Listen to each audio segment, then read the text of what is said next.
जी बिस्मिल्लाहिर्रहमानिर्रहीम अस्सलाम वालेकुम सुबह बखैर गुड मॉर्निंग असीं अवां जी खिदमत में हाज़िर थी विया आहियूं। तव्हांजो पंहिंजो प्रोग्राम आहे सलाम सिंध ऐं मूंखे चवंदा आहिनि इरशाद जागीराणी ऐं मूंसां गॾु हूंदी आहे साथी मेज़बान सदफ़ भुट्टो। तव्हांखे बि मां दिलि जी घेरनि सां पंहिंजे प्रोग्राम सलाम सिंध में भलीकार थी कयां। उमेद थी बिल्कुलु ठीकु ठाक हूंदव, ख़ुशि हूंदव, मज़े में हूंदव। प्रोग्राम जी शुरूआत थी चुकी आहे। इंशाल्लाह प्रोग्राम सुठो रहंदो। असां सां गॾु रहिजो। प्रोग्राम जो नंबर तव्हांजी स्क्रीन ते अची रहियो आहे। तव्हां कॉल करे असांजे प्रोग्राम में शामिल बि थी सघो था। बिल्कुलु ऐं तव्हांखे सभिनी खे भलीकार चऊं था। तव्हांजे लाइ नेक तमन्नाऊं आहिनि, नेक ख़्वाहिशूं आहिनि ऐं तमामु घणियूं दुआऊं आहिनि त शाल रब करीम तव्हांखे पंहिंजे फज़ल सां ख़ुशबाश रखे, ख़ैरियत सां रखे, पंहिंजनि सां गॾु रखे, परावनि खां परे रखे, दुश्मन जी नज़र खां दूर हुजो ऐं सदाईं माना सुरूर में हुजो, सदाईं पुरजोश हुजो, सदाईं पुरकैफ़ हुजो, मज़े में हुजो। अॼु कराची जी जेका सूरत हाल आहे उहा इहा आहे त असीं आयासीं त ट्रैफ़िक जैम हुई ऐं जेकी ॿिया दोस्त ॿियनि पासनि खां आया आहिनि, ॿियनि रोडनि खां आया आहिनि, ॿियनि रस्तनि खां आया आहिनि। मूं सम्झो पियो त शायदि मां जंहिं रोड सां वञा पियो, मां जंहिं रस्ते सां वञा पियो उते ट्रैफ़िक जैम आहे, पर कुझु दोस्तनि ॿुधायो पियो त जेकी ॿिए साइड खां आया आहिनि, ॿिए पासे खां आया आहिनि या ॿियनि रस्तनि खां आया आहिनि, उन्हनि बि ॿुधायो पियो त ट्रैफ़िक जैम हुई। हिकिड़ो ख़्यालु दिलि में आयो तकड़ तकड़ में त कल्ह असांजी जेका सिंध पुलिस हुई उहा बाक़ाइदा ईअं सिंघम लॻी पई हुई ऐं उन जेको आहे सो किलो चओ था तव्हां, उन्हनि ख़ासि तौर ते मोकलुनि ते वञण जी जेका ख़ासि ॻाल्हि कई हुई, IG खां वठी एडिशनल IG खां वठी पुलिस जा जेके SSPs आहिनि, उनखां पोइ त वरी देरि सां ख़बर पई त SHOs बि पंहिंजी मोकल जी दरख़्वास्त ॾेई छॾी हुई त असां अहिड़े माहौल में, अहिड़ी सूरत हाल में कमु नथा करे सघूं जिते असांजी पंहिंजी का ख़ुदि मुख़्तियारी न हुजे, असांजी पंहिंजी का रेस्पेक्ट न हुजे, असांजी पंहिंजी का इज़त न हुजे। सो जेकॾहिं असांजे मथां का ॿी जेकॾहिं का शइ मड़ी वञे थी त उन सूरत में असांजो को बि कमु करण जो जवाज़ पैदा नथो थिए। असां स्ट्रेस में आहियूं, असां दॿाउ में आहियूं, असां प्रेशर में आहियूं। इन जे करे फ़िलहालु जेसि ताईं ज़हन वरी सही नमूने सां वरी कमु करण जो जोॻो थिए त असां तेसीं ताईं मोकल कयूं था।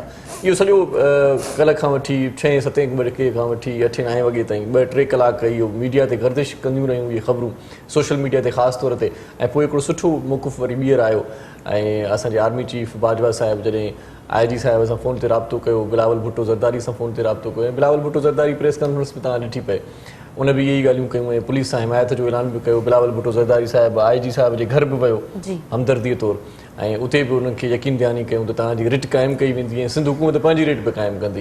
ऐं बाजवा साहिब बि इन खां पोइ स्टैंड वरितो आहे ऐं तहक़ीक़ात करण जो हुकुम ॾिनो आहे, जंहिंखां पोइ उन दिलदारीअ खां पोइ IG साहिबु मोकलूं जेकी आहिनि सभई ऑफिसर गॾु कनि पिया ऐं लीव जी जेका दरख़्वास्त हुनजी 10 ॾींहंनि ताईं फ़िलहालु मुलतवी करे छॾी अथऊं। अञा सोचींदा 10 ॾींहंनि ताईं जेकॾहिं को सुठो मुस्बत को कमु थियो ऐं पुलिस जी फेवर में को कमु थियो, पुलिस जी रिट क़ाइमु थी ऐं पुलिस खे पंहिंजा अख़्तियार ॾिना विया सही नमूने सां, त पोइ हू पंहिंजो कमु जारी रखंदा। फ़िलहालु 10 ॾींहंनि ताईं इहो फ़ैसिलो मुलतवी कयो आहे। ॾाढी सुठी ख़बर आई आहे, पर असां सम्झोसीं पिए त शायदि पुलिस मोकल ते हली वई आहे, इन खे ट्रैफ़िक जैम थी आहे, जाॾे काॾे छा सूरत हाल आहे। पर वरी बि अलाह चङाई कई आहे जो पंहिंजूं हालतूं, मुल्क जूं हालतूं वरी बि थोरो पंहिंजे ज़ाब्ते में अची वियूं। कल्ह अलाए जे छो सभु माण्हुनि सोचियो पिए त हाणे अलाए छा थींदो ऐं गवर्नर खे इस्लामाबाद तलब कयो वियो, वज़ीर आज़म साहिबु घुरायो पिए ऐं उनखां पोइ वरी सूरत हाल इहा हुई त शायदि कुझु थियण वारो आहे। बहरहाल वक़्तु ॿुधाईंदो त छा थियण वारो आहे। अॼु असांजे प्रोग्राम में इहे मौज़ू बि बहस हेठि रहंदा ऐं ॿियो अॼु चवनि था त जेकॾहिं तव्हां रोज़ानो हिकिड़ो सूफ़ खाओ था त पोइ तव्हांजी सिहत ॾाढी सुठी रहंदी आहे। अॼु वर्ल्ड एपल डे पिया आहे ऐं सुबुह सां जेकॾहिं चांहि तव्हां न पीअंदो, चांहि न पीअंदो ऐं सूफ़ खाईंदो, पर हाणे छा कयूं, हाणे आदत पइजी वई आहे। पर मां जेके असां सुबुह जो चवंदा आहिनि त वॉक करण खां पोइ असांखे हिकिड़ो एपल खाइणु घुरिजे। हिकिड़ो एपल तव्हांजो सम्झो हिकिड़ी सॼी ड्रिप जो इस्तेमालु जे बराबरि हूंदो आहे। तव्हां सम्झो हिकिड़ी ड्रिप था लॻायो, सुबुह जो हिकिड़ो तव्हां एपल खाई छॾियो, सॼो ॾींहुं तव्हांजो बिल्कुलु एक्टिव एनर्जाई वारो गुज़रंदो। एपल सिहत जे इलाही बहितरु हूंदो आहे, इलाही मतिलबु मुफ़ीद आहे। पर कुझु माण्हू जेके आहिनि एपल जी स्किन लाहे करे खाईंदा आहिनि, पर जेके विटामिन्स ऐं कैल्शियम जेके बि आहिनि एपल जे स्किन जे अंदरि हूंदा आहिनि, त जॾहिं बि तव्हां हुनखे एपल खे खाओ, हुनखे वॉश करे ऐं उनखे स्किन सां गॾु यूज़ करण जी पूरी कोशिशि कयो। सही सही सही सही। बसि जॾहिं महिल तव्हां सूफ़ वठंदा आहियो त जेको दुकानदार आहे उहो खल लाहे छॾींदो आहे उअं ई रेट में सो तव्हां सूफ़ जी खल न लाहींदा कयो। ऐं सूफ़ जेकॾहिं तव्हां खाओ था सुबुह सुबुह सां त हुनजा वॾा फ़ाइदा इहे आहिनि त हिकु त रतु बि ठहंदी आहे ऐं ब्लड खे तमामु घणो फ़ाइदो पवंदो आहे। ऐं ख़ासि तौर ते ॿारनि खे बि तव्हां सूफ़ खाराईंदा कयो। नंढा ॿार सूफ़ घटि खाईंदा आहिनि, पर उन्हनि खे सूफ़ खाराइण जी आदत विझो।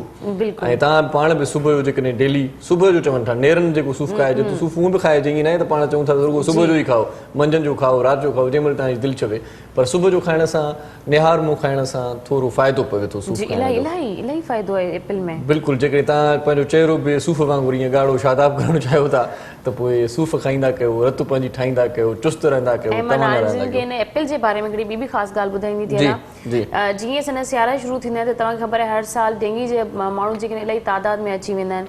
त पहिरियां त मां इहो चवंदमि त डेंगी खां एहतियात कयो, पाणी मिठे पाणी ते साफ़ पाणी ते डेंगी वेंदो आहे त तव्हां पंहिंजे थांवनि खे बाल्टी वग़ैरह जेके हूंदा आहिनि उन्हनि सां पाणी वॉशरूम में भरे रखे ईअं ई निकिरी ईंदा आहियूं त उन्हनि खे तव्हां जेकॾहिं हारे करे उन्हनि खे फ्री करे रखंदो त पाणी जॾहिं बीट हूंदो ई कोन त उन ते मच्छर बि कोन ईंदो। इन शइ जो ख़ासि करे ख़्यालु कजो। पर डेंगी जी सूरत हाल में जेकॾहिं कंहिंखे डेंगी थी बि थो वञे, छो पोएं गुज़िरियल साल में मूंखे थियो हुयो मां हिन मारे लॻा गुज़री चुकी आहियां त जेकॾहिं कंहिंखे डेंगी थिए बि थो त एप्पल उन जे लाइ एतिरो मुफ़ीद आहे। जेतिरो तेज़ी सां तव्हां एप्पल खाईंदो ओतिरो तेज़ी सां तव्हांजी बॉडी में उहे सेल वधंदा। असांजा जेके बॉडी जा वाइट सेल हूंदा आहिनि उहे ख़तम थी वेंदा आहिनि, रेड सेल वधंदा वेंदा आहिनि त उन्हनि खे डबल वाइट सेल ठाहींदो आहे। इलाही इंतिहाई मुफ़ीद आहे। उनजो जूस पीओ तव्हां जेतिरो थी सघे।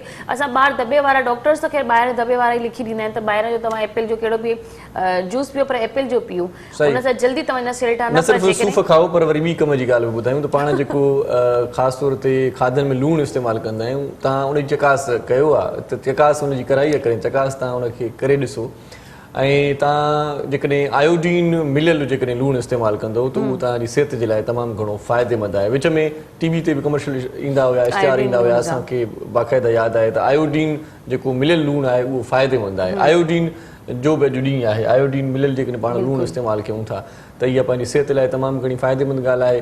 लूणु जेकॾहिं वधी वेंदो आहे त पोइ ब्लड प्रेशर बि माण्हुनि जो वधी वेंदो आहे ऐं तमामु घणनि बीमारियुनि जी जड़ बि आहे। चवनि था लूणु जेकॾहिं वाफ़र मिक़दार में आहे, घणे मिक़दार में आहे। बोड़ में भाॼीअ में लूणु हिकु त घटि इस्तेमालु कंदा कयो। जेकॾहिं इस्तेमालु कयो था त जेका इहा थेली मिले थी आम दुकान ते जेका नॉर्मल पाण ॾिसंदा आहियूं त उन थेलीअ खां थोरी परहेज़ कयो। ऐं आयोडीन कंहिं बि लूण में जेकॾहिं मिलियल आहे, मुख़्तलिफ़ लूण आहिनि मुख़्तलिफ़ कंपनियुनि जा, पहिरियां चेक कंदा कयो त उन में लिखियलु आहे किथे त हिन में आयोडीन मिलियल आहे त उहो लूणु इस्तेमालु कंदो तव्हांजी सिहत सुठी रहंदी।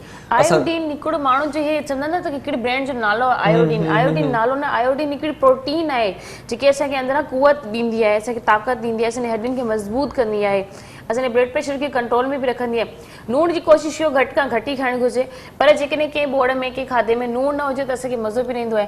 असां सिंधी जी घणी करे सौगात हूंदी आहे, असां तरियल शयूं इलाही शौक़ सां खाईंदा आहियूं, भिंडी तरियल, लूणु तरियल, इहे सॉरी पटाटा तरियल, टमाटनि जी चटनी तरियल थी वई।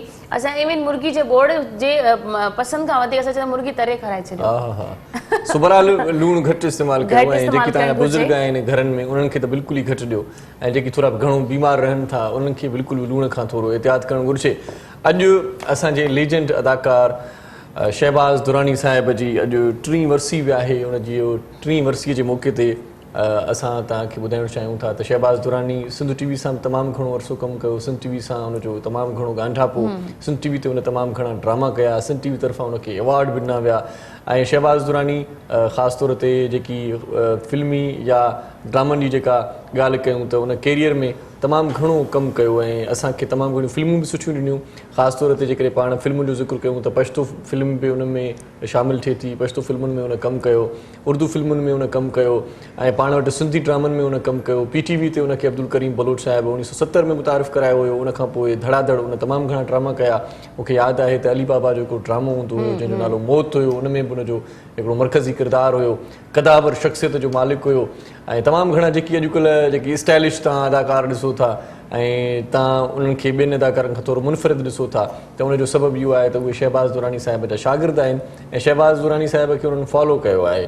शहबाज़ दुरानी साहिब जिनाह साहिब ते बि हिकिड़ी फिल्म जेका ठही हुई उन में बि मरकज़ी किरदारु अदा कयो, जंहिं फिल्म जो नालो जिनाह। जी जी। उनखां पोइ बि तमामु घणियुनि फिल्मुनि में उन कमु कयो ऐं असांजे ख़ासि तौर ते जेका इंडस्ट्री आहे, जेका फिल्म इंडस्ट्री आहे, उनजो हिकिड़ो तमामु वॾो नालो हुयो शहबाज़ दुरानी साहिब। ऐं शहबाज़ दुरानी साहिब सिंधी ड्रामनि खे बि पाण उन्हनि में हिसो वरितऊं ऐं पाण उन में दिलचस्पी ज़ाहिर कयूं। हालांकि जेके ॾिसणु घुरिजे त जंहिंजो जेतिरो उनजो नालो हुयो, जेतिरो उनजो मक़ामु हुयो, जेतिरो उनखे मान ॾिनो पियो वियो ॿियनि इंडस्ट्रीज़ तरफ़ां, ॿियनि ॿोलियुनि तरफ़ां, उन भेट में जेकॾहिं शहबाज़ दुरानी चाहे हा त सिंधी मीडिया खे या सिंधी ड्रामनि ॾे अचे ई न हा, लाड़ो ई न करे हा। उनजो हिकिड़ो पंहिंजो स्टैंडर्ड हुयो, उनजो पंहिंजो हिकिड़ो मयार हुयो, पर न हुन पंहिंजी ॿोलीअ सां बि प्यारु कयो। हुन अंग्रेज़ी फिल्म में बि हिकिड़ी में कमु कयो हुयो ऐं पंहिंजी ॿोलीअ सां जेका हुनजी मुहबत हुई उनखे न छॾियो ऐं सिंध टीवी सां बि तमामु घणो वागिल रहियो। सिंध टीवी जूं टेलीफिल्मूं, सिंध टीवी जा ड्रामा ख़ूबसूरत उहे शहबाज़ दुरानी साहिब जी कॾहिं कॾहिं यादि ॾियारींदा आहिनि, असां जॾहिं ॾिसंदा आहियूं।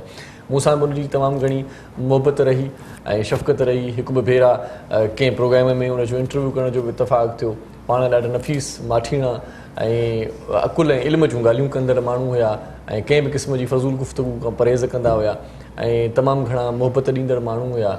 ऐं ख़ासि तौर ते अॼु जेकॾहिं 3 वर्सीअ जो ॾींहुं आहे त असां हुनजी वर्सी में अज़हर जोकी साहिबु जेको डायरेक्टर आहे हिन प्रोग्राम जो, आउं उनजी वर्सीअ में बि शिरकत कंदा आहियूं ऐं उन वर्सी तक़रीब में हैदराबाद में असां पहुचंदा आहियूं। मूंखे बि शहबाज़ दुरानी यादगार अवॉर्ड मिलियल आहे ऐं अज़हर जोकी साहिब खे बि इन अवॉर्ड सां नवाज़ियो वियो आहे। तमामु घणी मानायती शख़्सियत हुई, उनजो जेतिरो बि पाण जेकॾहिं ज़िक्र कयूं त उहो घटि आहे। ऐं अहिड़ा अमर किरदार आउं सदाईं चवंदो आहियां पंहिंजे प्रोग्राम में त का न का जेका उनजी क़ाबिलियत आहे, का न का जेकॾहिं कारकर्दगी आहे, को न को कारनामो आहे त उनखे सिंधवासी यादि कंदा रहंदा आहिनि, उनखे धरती मां यादि कंदी रहंदी आहे, उनखे पंहिंजा यादि कंदा रहंदा आहिनि।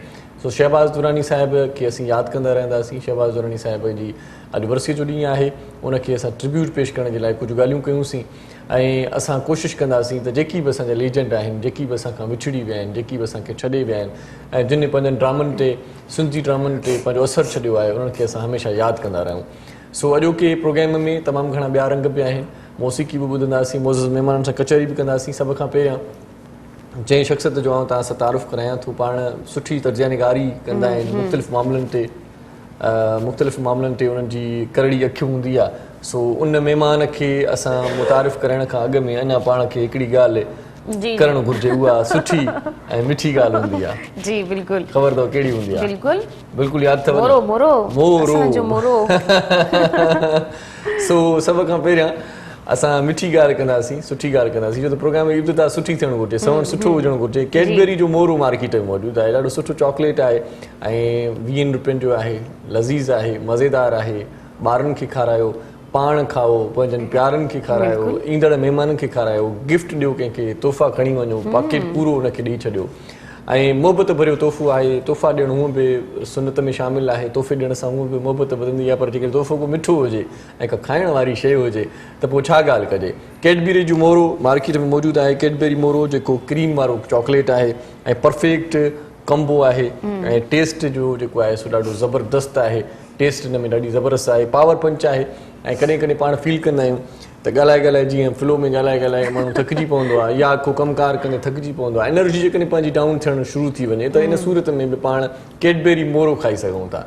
कैडबेरी मोरो पावर पंच आहे ऐं कैडबेरी मोरो में एनर्जी आहे, पावर जो धमाकेदार पंच आहे। हिननि जो इहो बि चवणु आहे जेकॾहिं तव्हां फील कयो था त हाणे तव्हां थोरा सुस्त थी विया आहियो, थोरा लेज़ी थी विया आहियो ऐं तव्हां जेको आहे जहिड़े नमूने सां पुरजोश थी कमु कयो पिया, उहा जोश, उहो ख़रोश, उहा फुर्ती तव्हांजी घटिजी वई आहे त कैडबेरी मोरो पाण सां गॾु रखंदा कयो। कैडबेरी मोरो घुराए वठंदा कयो। ऑफिस में आहियो त वेझे कंहिं स्टोर खां तव्हांखे मिली वेंदो कैडबेरी मोरो जो पूरो पैकेट वठी छॾियो, ॿारनि खे तोहफ़े तौरु ॾियो, पाण बि जेकॾहिं दोस्तनि खे तोहफ़े तौरु ॾींदव। ऐं जीअं सदफ़ बि चवे पई त असां त गाॾियुनि में रखी छॾियो आहे पंहिंजनि में कैडबेरी मोरो। अच्छा, मां अॼु जी मोरो जे हिसाब सां मां ॻाल्हाईंदसि त इलाही उन ॾींहुं बहितरीनु ज़बरदस्त, उन ॾींहुं मां जॾहिं असांजो कल्ह प्रोग्राम ख़तमु थियो मां ॿारनि जे लाइ खणी बि वई हुयसि त उन्हनि खे एतिरो पसंदि आयो त बाद में उन्हनि शोपड़ ईंदे ई वेंदे मुंहिंजे अबू खे ॾेखारनि पिया असांखे इहा खपे, असांखे इहा खपे, असांखे इहा ई खपे। त वाक़ई में हिन में एतिरो ख़ूबसूरत, एतिरो प्यार, फ्रेगनेंसी बि आहे ऐं टेस्ट बि एतिरो लज़ीज़ आहे त ॿार बि आराम सां खाइनि पिया, वॾा बि आराम सां खाइनि पिया। बिल्कुलु, ऐं नालो बि ॾाढो सवलो आहे कैडबेरी मोरो। हाणे जेकॾहिं कैडबेरी तव्हां विसरी बि वञे त मोरो तव्हांखे यादि रहंदो। जस्ट हेॾो सारो लिखियल आहे मोरो ॾिजांइ, मोरो जो चॉकलेट। वाह वाह वाह वाह वाह। अच्छा, जेकॾहिं मोरे में मोरो वठिजे त कीअं चइजे? भई उते बि चइबो आहे मोरो ॾिजांइ, वरी छा चइबो। सो ही सिंध वासियुनि जे लाइ बि आहे, पाकिस्तान जे लाइ बि आहे ऐं हर जॻह ते मौजूदु आहे, हर शहर में मौजूदु आहे। सिंध जे कुंड कुड़छ में हर सुठे स्टोर खां तव्हांखे मिली वेंदो कैडबेरी मोरो। ॾाढो सुठो फ़ाइदेमंद आहे ऐं एनर्जी जेकॾहिं तव्हांखे मिले थी, एनर्जिक तव्हां थियो था त पोइ इन खां वधीक ॿी कहिड़ी ॻाल्हि थिए थी। पाण जेकॾहिं पंहिंजी सुस्ती छॾे करे कैडबेरी मोरो खाईंदासीं त पाण थोरा फुर्त थी वेंदासीं। मूंखे लॻे थो त कैडबेरी मोरो जी मूंखे बि हाणे थोरी देरि में ज़रूरत पवंदी। थोड़ी देर में एंड में हाँ सफ़ा ही अॼु माना मूंखे परहेज़ करणी आहे छा? बिल्कुलु, सॼी एनर्जी तव्हांजी वेस्ट करे पोइ तव्हांखे असां पावर पंच ॾींदासीं। पावर पंच साईं मोरो मार्केट में मौजूदु आहे ऐं तव्हांजो थोरो जे वठंदव मोरो। सो असां तर्जीह निगार जी ॻाल्हि पे कईसीं ऐं मिठे महिमान जी ॻाल्हि पे कईसीं। अॼु प्रोग्राम में मुख़्तलिफ़ मौज़ूअनि ते ॻाल्हाइण जे लाइ असां गॾु आहे ख़ालिद ख़ान साहिब, उनखे भलीकार चऊं था। अस्सलाम वालेकुम। सर कैसे हैं? ठीक है जी, दुआएं आपकी। बहुत शुक्रिया आप हमारे प्रोग्राम में तशरीफ़ लाए, थैंक यू सो मच। ऐं गॾो गॾु सुठी मौसीक़ी, सुठा कलाम, मन मोहणी शाइरी ॿुधाइण जे लाइ असां उस्ताद मोहरम नाज़ गॾु हूंदो आहे। उस्ताद मोहरम नाज़ खे भलीकार चऊं था। उस्ताद साईं भलीकार, सर ख़ुश आमदीद। जी आया नु भली करो अॻिते वाह लख ज़रूर। सो हाणे पाण वठूं हिकिड़ी नंढड़ी साही बिल्कुलु पोइ वरी प्रोग्राम खे अॻिते वधायूं था। तव्हां बि असां सां जुड़ियल रहंदो जेकी असांखे कॉल कंदा आहिनि टेलीफोन कंदा आहिनि गीत झूंगारींदा आहिनि शेर ॿुधाईंदा आहिनि उन्हनि खे बि दिली दावत आहे अॼु बि असांजे प्रोग्राम में कॉल करे शामिल थी सघो था। हलंदासीं कहिड़े नंढड़े कमर्शियल ब्रेक जे तरफ़। ब्रेक खां पोइ जल्द वापसि था अचूं। असां सां गॾु रहिजो। सलाम सिंह।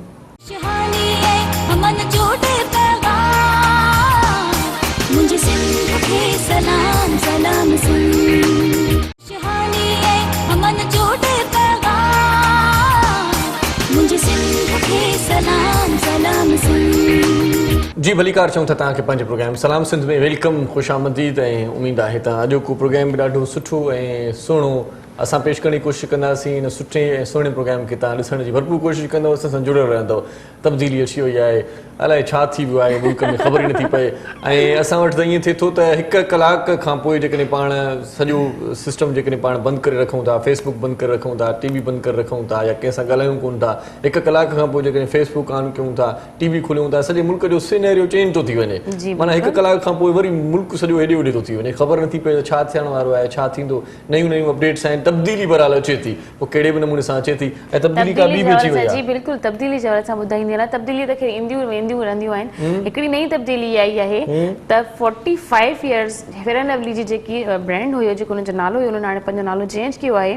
उन्हनि लिखियो पंहिंजो नालो रखियो आहे गिलो एंड वाइट।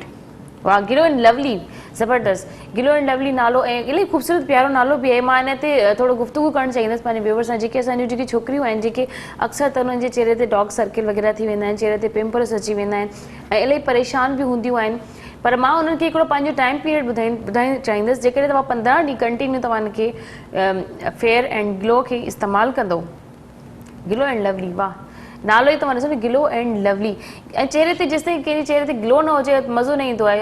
अक्सर त असां सभिनि खे ॾिसंदा आहियूं मेकअप में हूंदा आहिनि ॿाहिरि बि अॼुकल्ह जेके छोकिरियूं अक्सर त अॼुकल्ह त छोकिरा बि परफ्यूम वग़ैरह कराईंदा आहिनि। बिल्कुलु बिल्कुलु सही अथव छोकिरा बि मेकअप के इलाही यूज़ कंदा आहिनि ॿाहिरि ॾिसंदा आहियूं उन्हनि जी बाक़ाइदा आईब्रोज़ वग़ैरह ठहियल हूंदा आहिनि सुठी ॻाल्हि आहे पाण सां इंसान खे मोहबत करणु घुरिजे गिलो एंड लवली सां।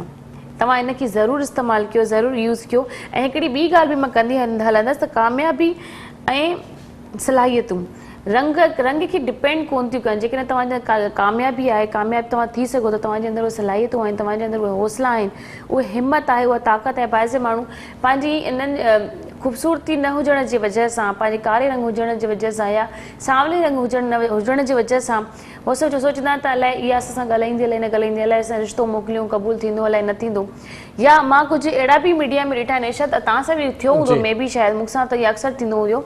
मां ॾिसंदी हुयसि पंहिंजी अखियुनि सां जिन छोकिरियुनि जा सावला रंग हूंदा हुया या उन्हनि जे चेहरे ते उहा मतिलबु कशिश त हूंदी हुई पर मां सम्झंदी हुयमि त हिन जे अंदरि उहो टैलेंट आहे छो जो हर इंसान जी हिकिड़ी सुञाण हूंदी आहे या हिकिड़ी अखि हूंदी आहे त असां उन्हनि खे ॾिसी सुञाणे वेंदा आहियूं त हिन जे अंदरि केतिरी क़ाबिलियत आहे या न आहे पर कुझु माण्हू हुननि जी ड्रेसिंग ऐं हुनजी कलर खे इलाही वैल्यू ॾींदा आहिनि। सही सही पर रंग सभु सुहिणा हूंदा आहिनि सुठा लॻंदा आहिनि पंहिंजे पंहिंजे तरीक़े सां जेके ॾिसजे ॾिसण वारी जेकॾहिं अखि हुजे त हर रंग ॾाढो सुठो ऐं सुहिणो हूंदो आहे। ख़ुदा जी का बि तकलीफ़ बेजा न आहे ऐं सभई रंग जेके आहिनि उहे इंसाननि खे ठहनि था पोइ के सांवरा माण्हू सुठा लॻंदा आहिनि के वरी सफ़ा भूरा माण्हू सुठा लॻंदा आहिनि किन खे अछो रंग ठहंदो आहे। बहरहाल जेकॾहिं तव्हां पंहिंजो अछो रंग करणु चाहियो था ऐं पंहिंजे चेहरे खे फेयर रखणु चाहियो था त गिलो एंड लवली खे बिल्कुलु इस्तेमालु कयो बिल्कुलु यूज़ कयो। मार्केट में गिलो एंड लवली अची वियो आहे उन्हनि इन ॻाल्हि खे साबित कयो आहे त तव्हांजी कामयाबी सलाहियतुनि खे कलर डिपेंड कोन थो करे इंसान जे अंदरि पंहिंजे अंदरि इहा ताक़त ऐं हिमत हुजणु घुरिजे त असां कुझु करे सघूं था। बहरहाल तव्हांखे वरी ॿुधायूं था त फेयर एंड लवली पंहिंजो नालो चेंज करे छॾियो आहे। जेकॾहिं तव्हां मार्केट में वञो था किथे जेकॾहिं फेयर एंड लवली तव्हांखे क्रीम नथी मिले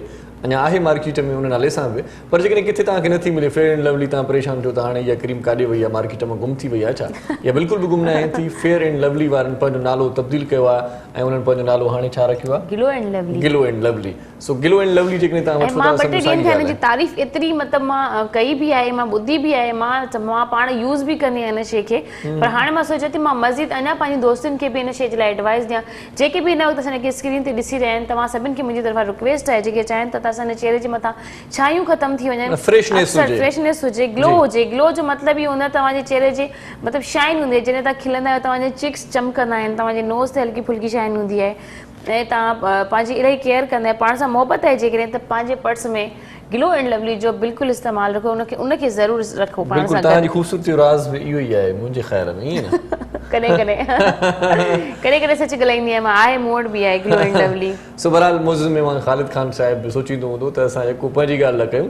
सो साईं कैसे हैं, ठीक हैं ना आप? बिल्कुल खैरियत से? शुक्र अल्लाह का। माशाल्लाह, ये कराची की ताज़ी सूरत हाल भी देख रहे हैं आप। सबसे पहले मैं इनसे सवाल करूँ। चलें जी, ठीक है, आप लेडीज़ फर्स्ट। हाँ, सबसे पहले आज मेरा ओके कराची के हालात आप देख रहे हैं कितने, एक तो ये ट्रैफिक वगैरह के इतने मसले हैं, रोड रास्ते इतने ख़राब पड़े हुए हैं। अच्छा, ये अक्सर मैंने देखा है कि ठेका तो पूरे रोड का ही मिलता है, लेकिन अभी जो हम सबका ही देखा हुआ है, ये कोई ढकी छुपी बात तो है नहीं, सभी देख रहे हैं चेपियाँ लगा रहे हैं रोड के ऊपर। इन सब से क्या, एक तो महंगाई इतनी हो रही है, फिर पेट्रोल बढ़ गया, फिर बिजली बढ़ गई। इस हवाले से आप क्या कहना चाहेंगे? पहले तो आप मुझे सब्जी सस्ती कब होगी, कब तब्दीली आएगी, कब यू टर्न लेंगे हम वापस अपने पिछला वाला दौर? मैं समझती हूँ अगर हमने तरक्की की हमारे पाकिस्तान ने तो फिर पिछले वाला दौर बहुत अच्छा था, जहाँ कम से कम सुकून तो था, गरीब और अमीर ठीक एक बराबर खा तो रहे थे। अब तो कहा था दाल मुर्गी एक बराबर हो जाएगी, तो वाकई में वो हो गई है। बिस्मिल्लाहिर्रहमानिर्रहीम, बहुत शुक्रिया सिंध चैनल। असल में एक सवाल में आपने बहुत सारे सवाल कर लिए। बिल्कुल, अब वो उसमें सबसे पहले डिस्ट्रीब्यूट करें आप, थोड़ा ये जो आपने बताएं। नाम लिया ना ग्लो एंड लवली जी, तो मेरा ख्याल में शायद ये आईजी ने लगवा लिया था अपने चेहरे के ऊपर तो उसको बेचारे को पसंद आ गया कुछ लोगों को। तो असल में तो सिंध की या पूरे पाकिस्तान की सूरत हाल जो चल रही है वो सामने है, लेकिन ये जो बात कर रहे हैं जो आवाम को जिससे ज़्यादा नुकसान हैं जी जी, कि सड़क और ये सारी चीज़ें जो है ना, देखिए मुख्तलिफ शोबे हैं।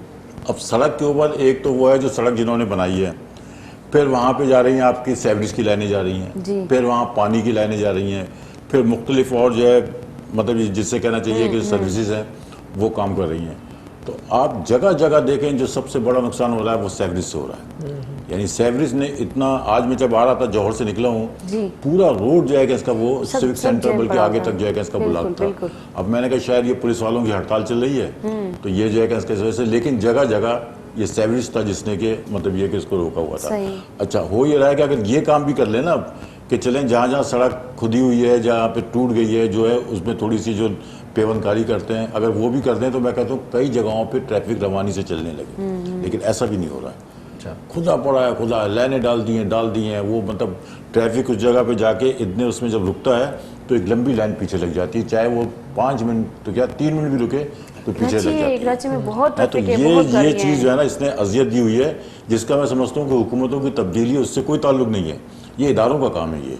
ये तो वो इदारे हैं जिनके पास अपना फंड मौजूद है, जिनकी अपनी जो है इसका सर्विसेज मौजूद हैं, जहाँ मुलाजमीन मौजूद हैं, तो उनका काम है कि मतलब छोटे काम तो करते रहें ताकि ये काम चलता रहे। तो ये सूरत हाल है कराची की इस लिहाज से कि आप जब सुबह उठेंगे तो सबसे पहले आपको जिस चीज़ पर नज़र पड़ेगी, इसलिए कि सुबह सर्विस इसलिए होता है कि रात और सुबह इस्तेमाल होता है, उसके बाद फिर सड़क के ऊपर जाएगा इसका सुबह होगा, फिर दिन में आप देखें कम होता जाएगा वो।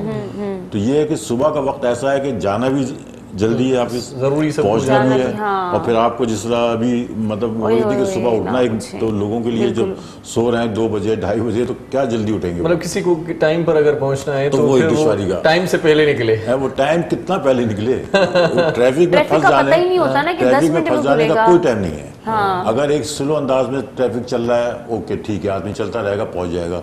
जब वो गाड़ी वहाँ पे रुक गई है, ब्रेक लग गया तो क्या पहुंचेंगे आप, फिर तो आप भी फोन पे ही होगा कि जी बस पहुंच रहा हूं। आज यही सोच रही थी, मैं इस कदर फंस गई थी तो मैंने सोचा मैं अजहर सर को, अपने हमारे जो डायरेक्टर हैं प्रोग्राम, उनको मैं कॉल करके कह दूं कि मुझे देर हो जाएगी, अगर इरशाद आ जाए तो आप प्रोग्राम स्टार्ट करवा लीजिएगा। लेकिन वो यही कहते नहीं, जब भी स्टार्ट होगा आप दोनों साथ ही बैठेंगे। बस वो इरशाद ने भी यही कहा था कि मैं उन्होंने भी यही कहा होगा कि जी जब वो आ जाए तो जो शुरू करो। नहीं, मैंने ये कहा था कि अगर हम दोनों ना पहुंचे तो खालिद साहब खुद ही शुरू हो जाए। खालिद साहब भी खैर उसी उसमें थे, फिर मौसीकी चलती रहती बस।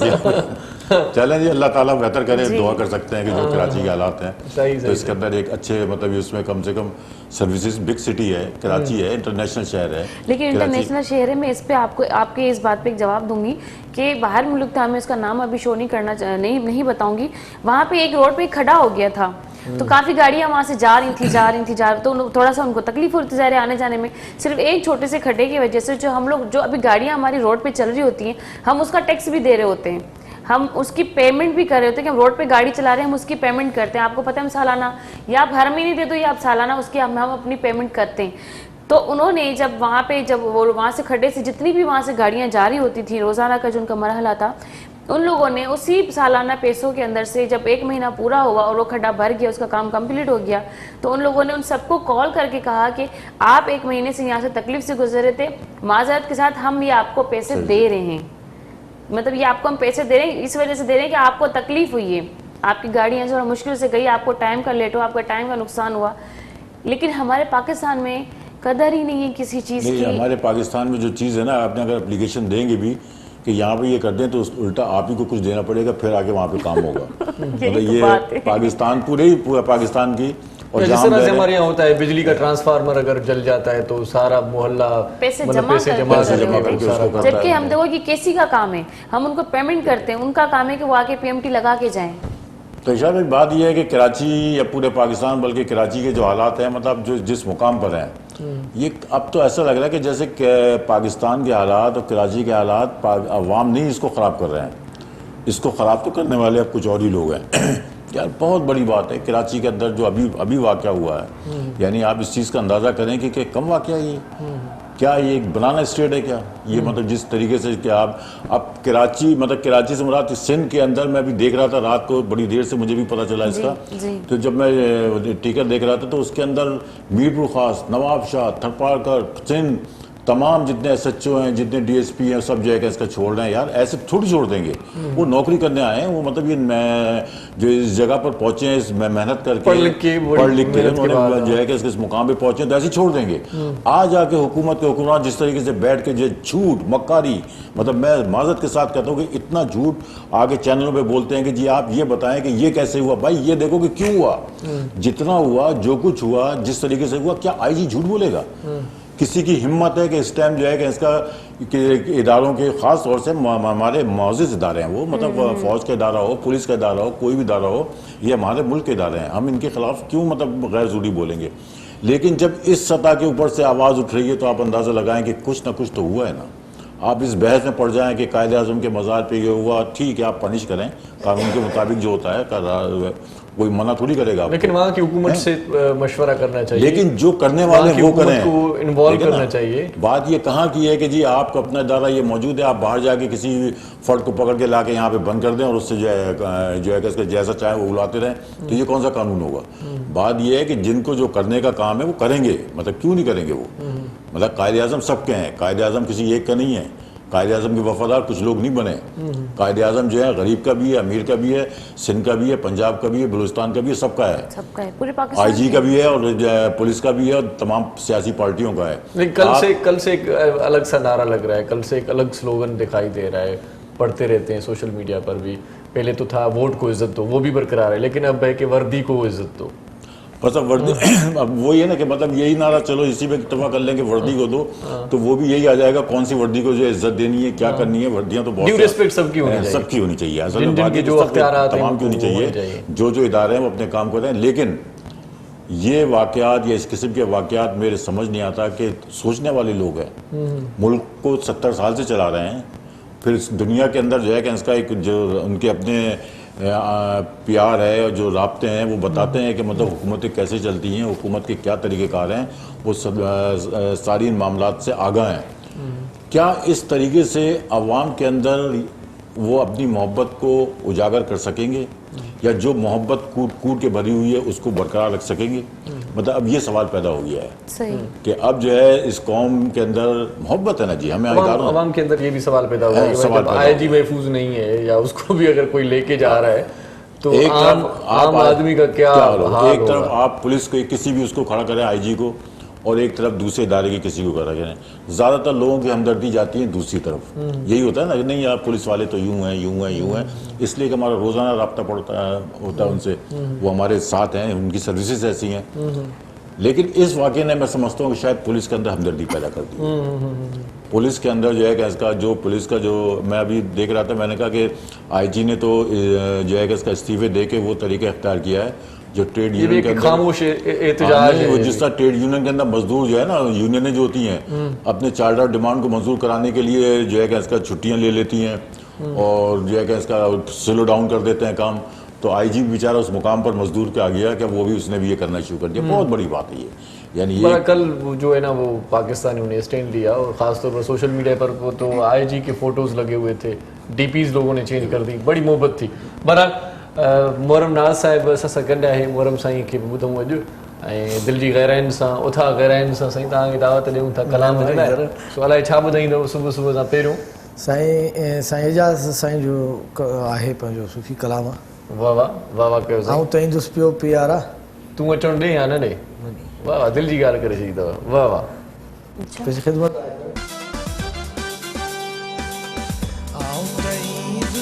पियो प्यारा तूं अचण दी या न दी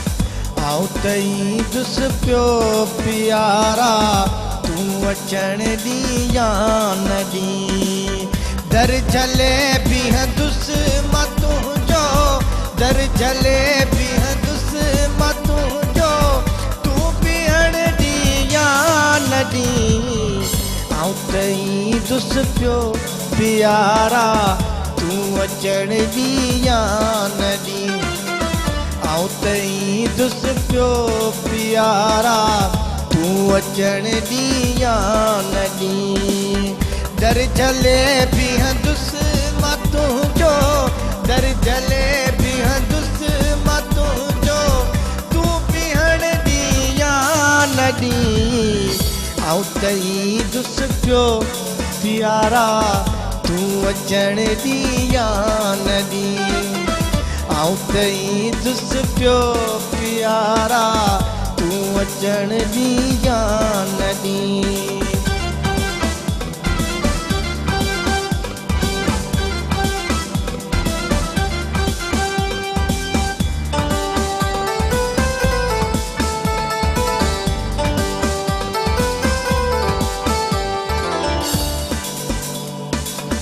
हिक दफ़ो दीदार मूंखे दिल रुबा मुर्गी करा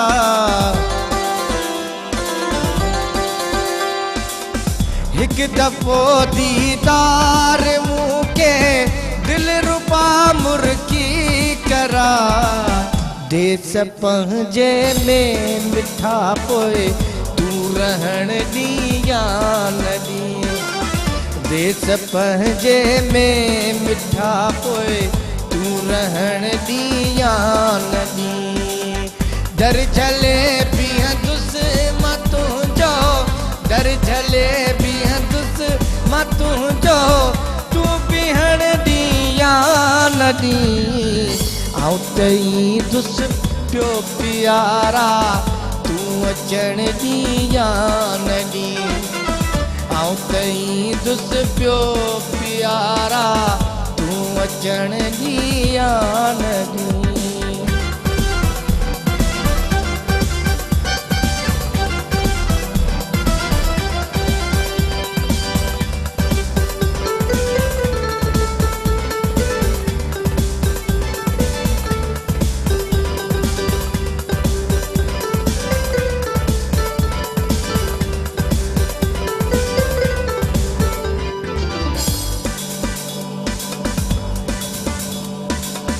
तो साया की यार बण जी छेर यक तारो खणी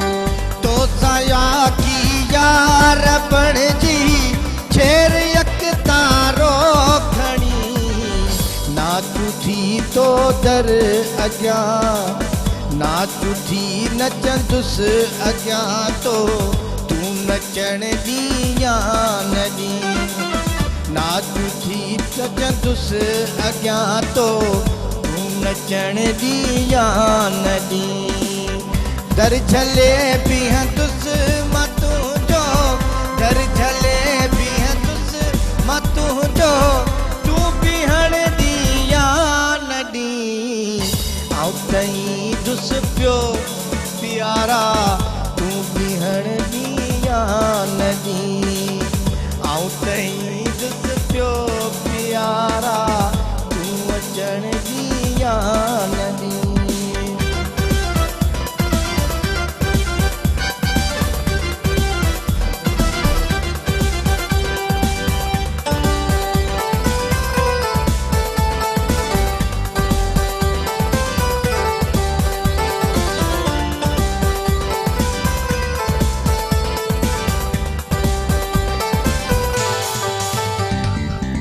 सुन सदा ही आखिरी एजाज जी सुहणा सजन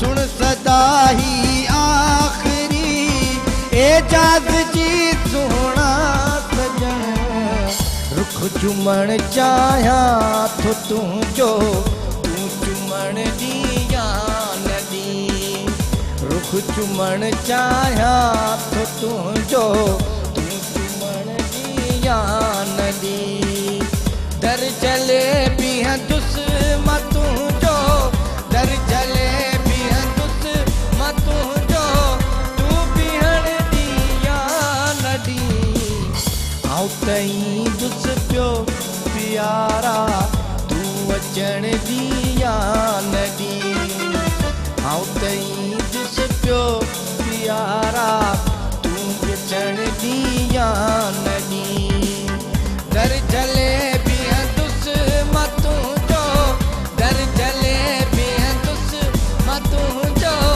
तूं बीहण ॾींया नदी आऊं तई दुस पियो प्यारा तूं अचण ॾींया नदी आऊं तई दुस पियो प्यारा तूं अचण ॾींया नदी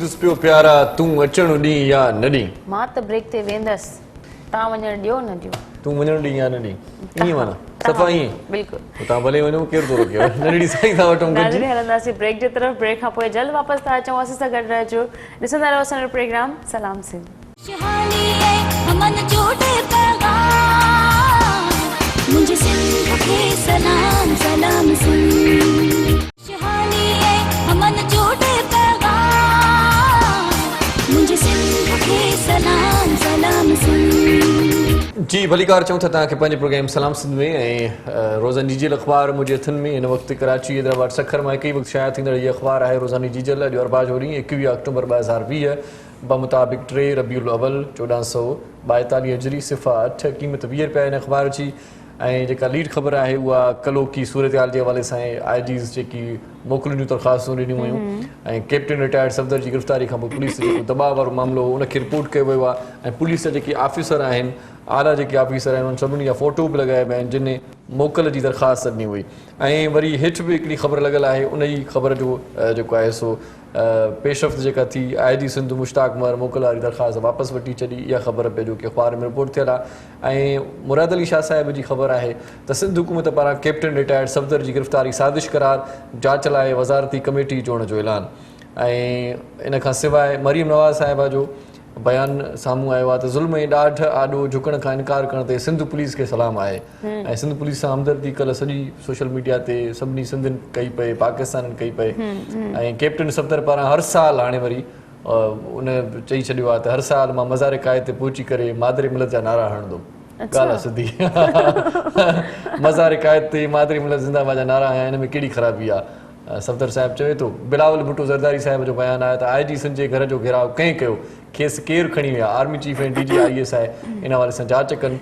ऐं उनखां पोइ जेकी ख़बरूं आयूं गर्दिश में उहे इहे आहियूं त आर्मी चीफ बिलावल भुट्टो ज़रदारी साहिब सां फ़ोन ते राब्तो कयो ऐं यकीन दयानी इहा कराई त इन मामले जी शफ़ाफ़ जांच थींदी बहरहाल इमरान ख़ान साहिब वरी वज़ीर आज़म जी सदारत ते 2 वफ़ाक़ी काबीना इजलास मुल्क में कोरोना केस वधण ते ॻणती ज़ाहिर कई वई आहे खाद खुराक वारियूं शयूं ज़ख़ीरो कंदड़नि ख़िलाफ़ सख़्तु कार्रवाई जो हुकुम ॾिनो अथई असद उमर चवे थो त कोरोना बाबति SOPs खे नज़रअंदाज़ करे ग़लती पिया कयूं ऐं बरिया टाउन केस जेको हले पियो उन वारे सां मुस्बत ख़बर इहा आहे त 600 ख़बर इहा आहे त 460 अरब सिंध जे तरक़ियाती रिथाउनि ते ख़र्च करण लाइ कमीशन ठाहिण जो हुकुम ॾिनो वियो आहे ऐं अयाज़ लतीफ़ पलीजो साहिबु चवे थो बरिया टाउन अमल दरामद फ़ैसिलो मुस्बत ऐं मुनासिबु आहे अयाज़ पलीजो ऐं इन खां सवाइ जेकी ॿियूं ख़बरूं आहिनि ॾिंगी ऐं भंडार ॿेटनि ते सदारती ऑर्डिनेंस ख़िलाफ़ु मुख़्तलिफ़ शहरनि में अञा ताईं मुज़ाहिरा हलनि पिया जेसीं ताईं सदारती ऑर्डिनेंस वापसि न वरितो वेंदो तेसीं ताईं इहे मुज़ाहिरा मसबे मामूल हूंदा संजय दत्त कैंसर जे मूज़ी मर्ज़ खे शिकस्त ॾेई छॾी संजय दत्त जे परस्तारनि जे लाइ इहा ख़बर आहे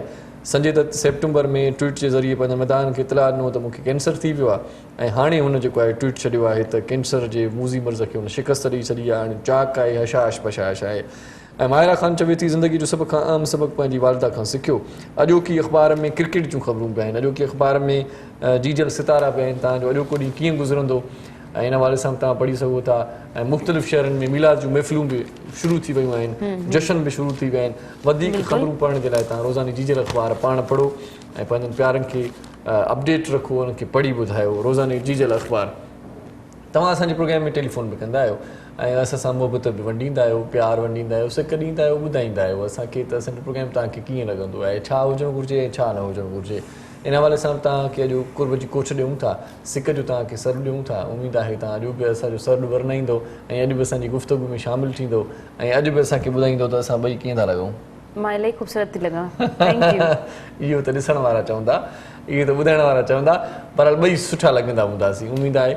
ऐं सुठी जेकॾहिं ॻाल्हि इहा आहे त जेकॾहिं ॿई सुठा लॻूं था त पोइ प्रोग्राम वधीक न पुरतमार थींदो। हरूभरू बि चई छॾींदा कयो, असांखे दिलजाए थींदी आहे। छोकिरनि जी तारीफ़ न कजे। सो कॉलर अची वियो आहे। अच्छा जी, वठंदासीं बिल्कुलु। शामिल कयूं था हुनखे। अस्सलाम वालेकुम। हेलो। हेलो, अस्सलाम वालेकुम दा। वालेकुम सलाम साईं, केरु पिया ॻाल्हायो? ऐसा मीरा दी ॻाल्हायो दा। किथां कॉल कई आहे तव्हां? जी, तव्हां किथां कॉल कई आहे, कहिड़े शहर खां पिया ॻाल्हायो? जेकमाबाद खां। जेकमाबाद खां, ठीकु आहे। छा चवणु चाहींदो प्रोग्राम में? अच्छा, प्रोग्राम टीवी जो लॻे थो भाई तव्हांजी ठीक आहे, इन ॻाल्हि में मां बि तव्हां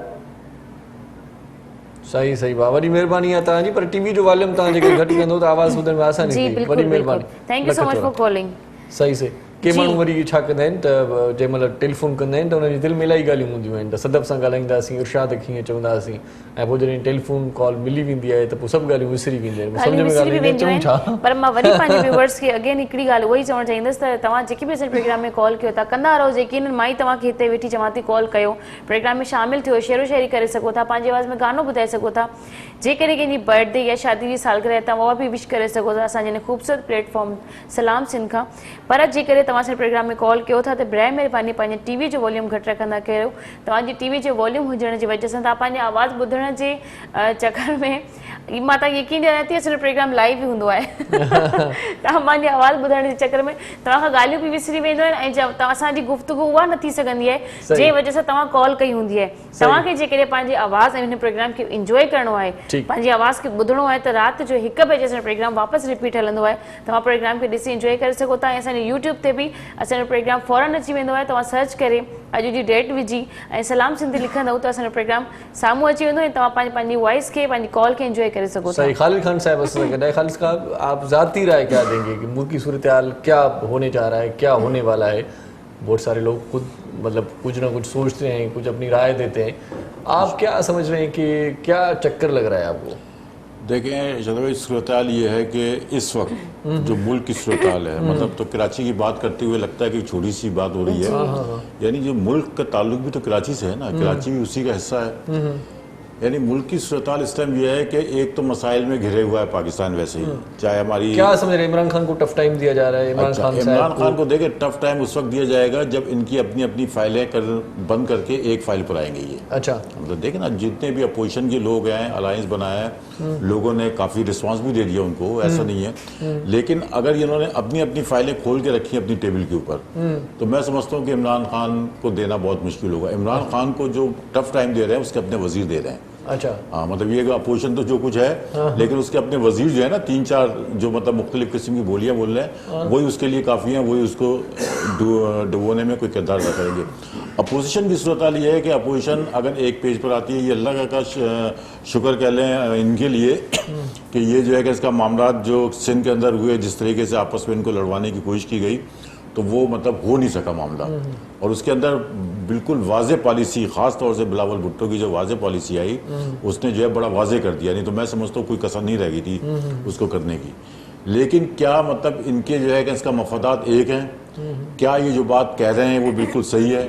जो महंगाई का नारा बहुत बाद में लगाया इन्होंने, महंगाई के लिए जो इन्होंने नारा लगा के मैदान में आए हैं, अपोजिशन आए हैं, ये बिल्कुल जब जलसा हो रहा था उससे पहले इन्होंने किया है। नहीं तो ये अपने अपने टारगेट लेकर मैदान में आए, आज भी उसी टारगेट पर हैं। अब कहाँ से कोई यू टर्न लेता है, कहाँ से कोई मुड़ जाता है, तो ये होगा कौम के साथ बहुत बड़ा धोखा।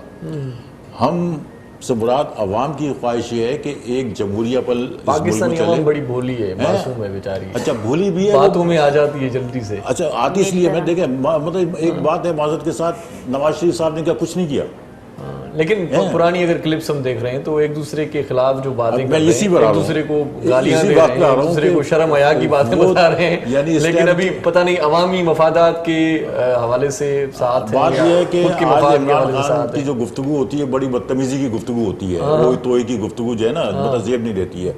लेकिन यही अगर उठा के आप शहबाज शरीफ के सुन लें, यही उसके पहले कि मैं जरदारी को ये कर दूंगा, मैं जरदारी को वो कर दूंगा, मैं फलां को ये कर दूंगा, खुलेआम, तो इसका मतलब यह है कि आपके अज़ाइम और आपकी सोचें भी वही हैं। बात सिर्फ इतनी है कि मतलब इमरान खान किसी बात तो ये सही है ना कि बैक के ऊपर मजबूत कुव्वत मौजूद है तो वो बोल रहा है। आपकी भी सूरत हाल यही थी, आपने भी इस मुल्क के सियासी अमल को नुकसान पहुंचाने में एक दूसरे ने एक को नुकसान पहुंचाया। अवाम मायूसी के शिकार होने के बाद इस तरफ गए हैं, आज फिर अवाम मायूसी के गड़े में खड़े हुए हैं। और जो सूरत हाल आपके जो है कि इसका पोजीशन ने इख्तियार की है, उसके अंदर मैं साफ बात है ऐसा लग रहा है कि जैसे इनकी अपनी अपनी फाइलें हैं, उसको लेके चल रहे हैं, और जिस जगह भी यानी कोई मामला बनते हैं तो पता नहीं कौन कहाँ से हो जाए। कोई मतलब ये है कि कह रहा है कि वो मुकम्मल ख़त्म कर दिया जाए या जो भी उनके अपने टारगेट हैं। लेकिन अगर इस सूरत के अंदर अपोजिशन ने अपनी अपनी फाइलों के मुताबिक डीलिंग की और मामला किए तो सबसे बड़ा नुकसान जमहूरियत को होगा। सही, इसमें मज़ीद बात करते हैं, कॉलर मौजूद है हमारे साथ, उसको शामिल करते हैं। अस्सलाम वालेकुम। वालेकुम अस्सलाम सर, कीअं आहियो? बिल्कुल ठीक ठाक, केरु पिया ॻाल्हायो? शकीला फ्राम हिंगोर जा। शकीला ठीकु आहियो तव्हां? जी, तव्हां ॿुधायो? आउं बिल्कुलु ठीकु ठाक आहियां। प्रोग्राम ॾिसो पियूं, छा चवणु चाहींदियूं, छा ॿुधाइणु चाहींदियूं? मां तव्हांखे इहो ॿुधाइणु आई त जेको आहे न, मां तव्हांजी तमामु घणी वॾी फैन आहियां। रेडियो चैनल खां वठी तव्हां रेडियो ते कमु कंदा हुयो जॾहिं। बिल्कुलु बिल्कुलु, रेडियो पाकिस्तान जो सुहिणो दौरु गुज़ारे आयासीं पाण। कहिड़ो प्रोग्राम ॿुधंदा हुयो, यादगिरी का आहे? जी हा, काफ़ी सारा प्रोग्राम हुया, नाला मूंखे नथा यादि अचनि। अच्छा अच्छा अच्छा, बाक़ी जेको आहे सो जेको तव्हांजो हलंदो आहे न, हिकु शहर हिकु नगमा। जी जी, कहिड़ो आहे? हिकु शेर हिकु नगमो प्रोग्राम कंदो हुउमि मां। जी बिल्कुलु बिल्कुलु बिल्कुलु बिल्कुलु। उनमें मां लेटर्स लिखंदी हुयमि ऐं शेर लिखंदी हुयमि। तव्हांखे शायदि यादि हुजे न त मां जेको आहे न टिशू ते लेटर्स लिखंदी हुयमि ऐं ग्रीन पेन सां लिखंदी हुयमि। अच्छा अच्छा, ख़त लिखंदा हुयो हुन प्रोग्राम में तव्हां बि? जी जी। अच्छा, हा हा हा हा, टिशू पेपर ते तव्हांजा ख़त ईंदा हुया। सही सही सही सही। हाणे भला टीवी जो दौरु अची वियो आहे, ऐं टीवी ते या मूंखे रूबरू ॾिसो पियूं। हाणे छा चवणु चाहींदियूं?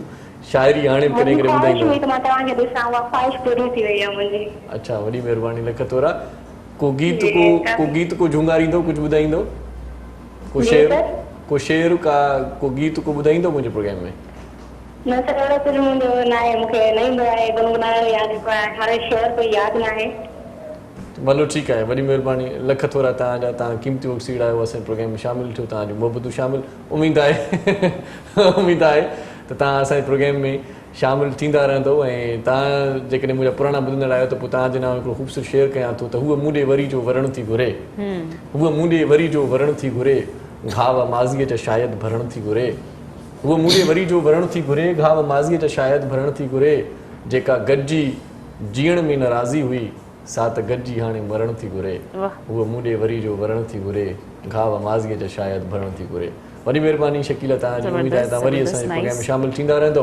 सो खालिद साहब, मुल्की सूरत हाल तो आप देख रहे हैं, हम इसलिए शेर व शायरी करके दिल बहला रहे हैं, और क्या करें। मतलब कुछ ना कुछ तो गम हल्के करने की बैठ के जो है दो लम्हे तो मिल जाए मोहब्बत के आदमी को जो है। सही सही। तो बात यही मुल्की सूरत हाल तो जिस तरीके से मतलब ये बात हो रही है, तो मैं समझता हूँ कि शायद इस सूरत हाल के अंदर अगर जो इदारे जो कि मतलब जिनको के कोई बोलना मतलब उनके जहन में भी नहीं कल होता, तो लोग कह रहे थे कि भाई ठाकुर तो गए हो, लेकिन वो सूरत हाल फिर थोड़ी सी चेंज हो गई, लेकिन सीनियर चेंज हो गया, सब मामूल पे आ गया।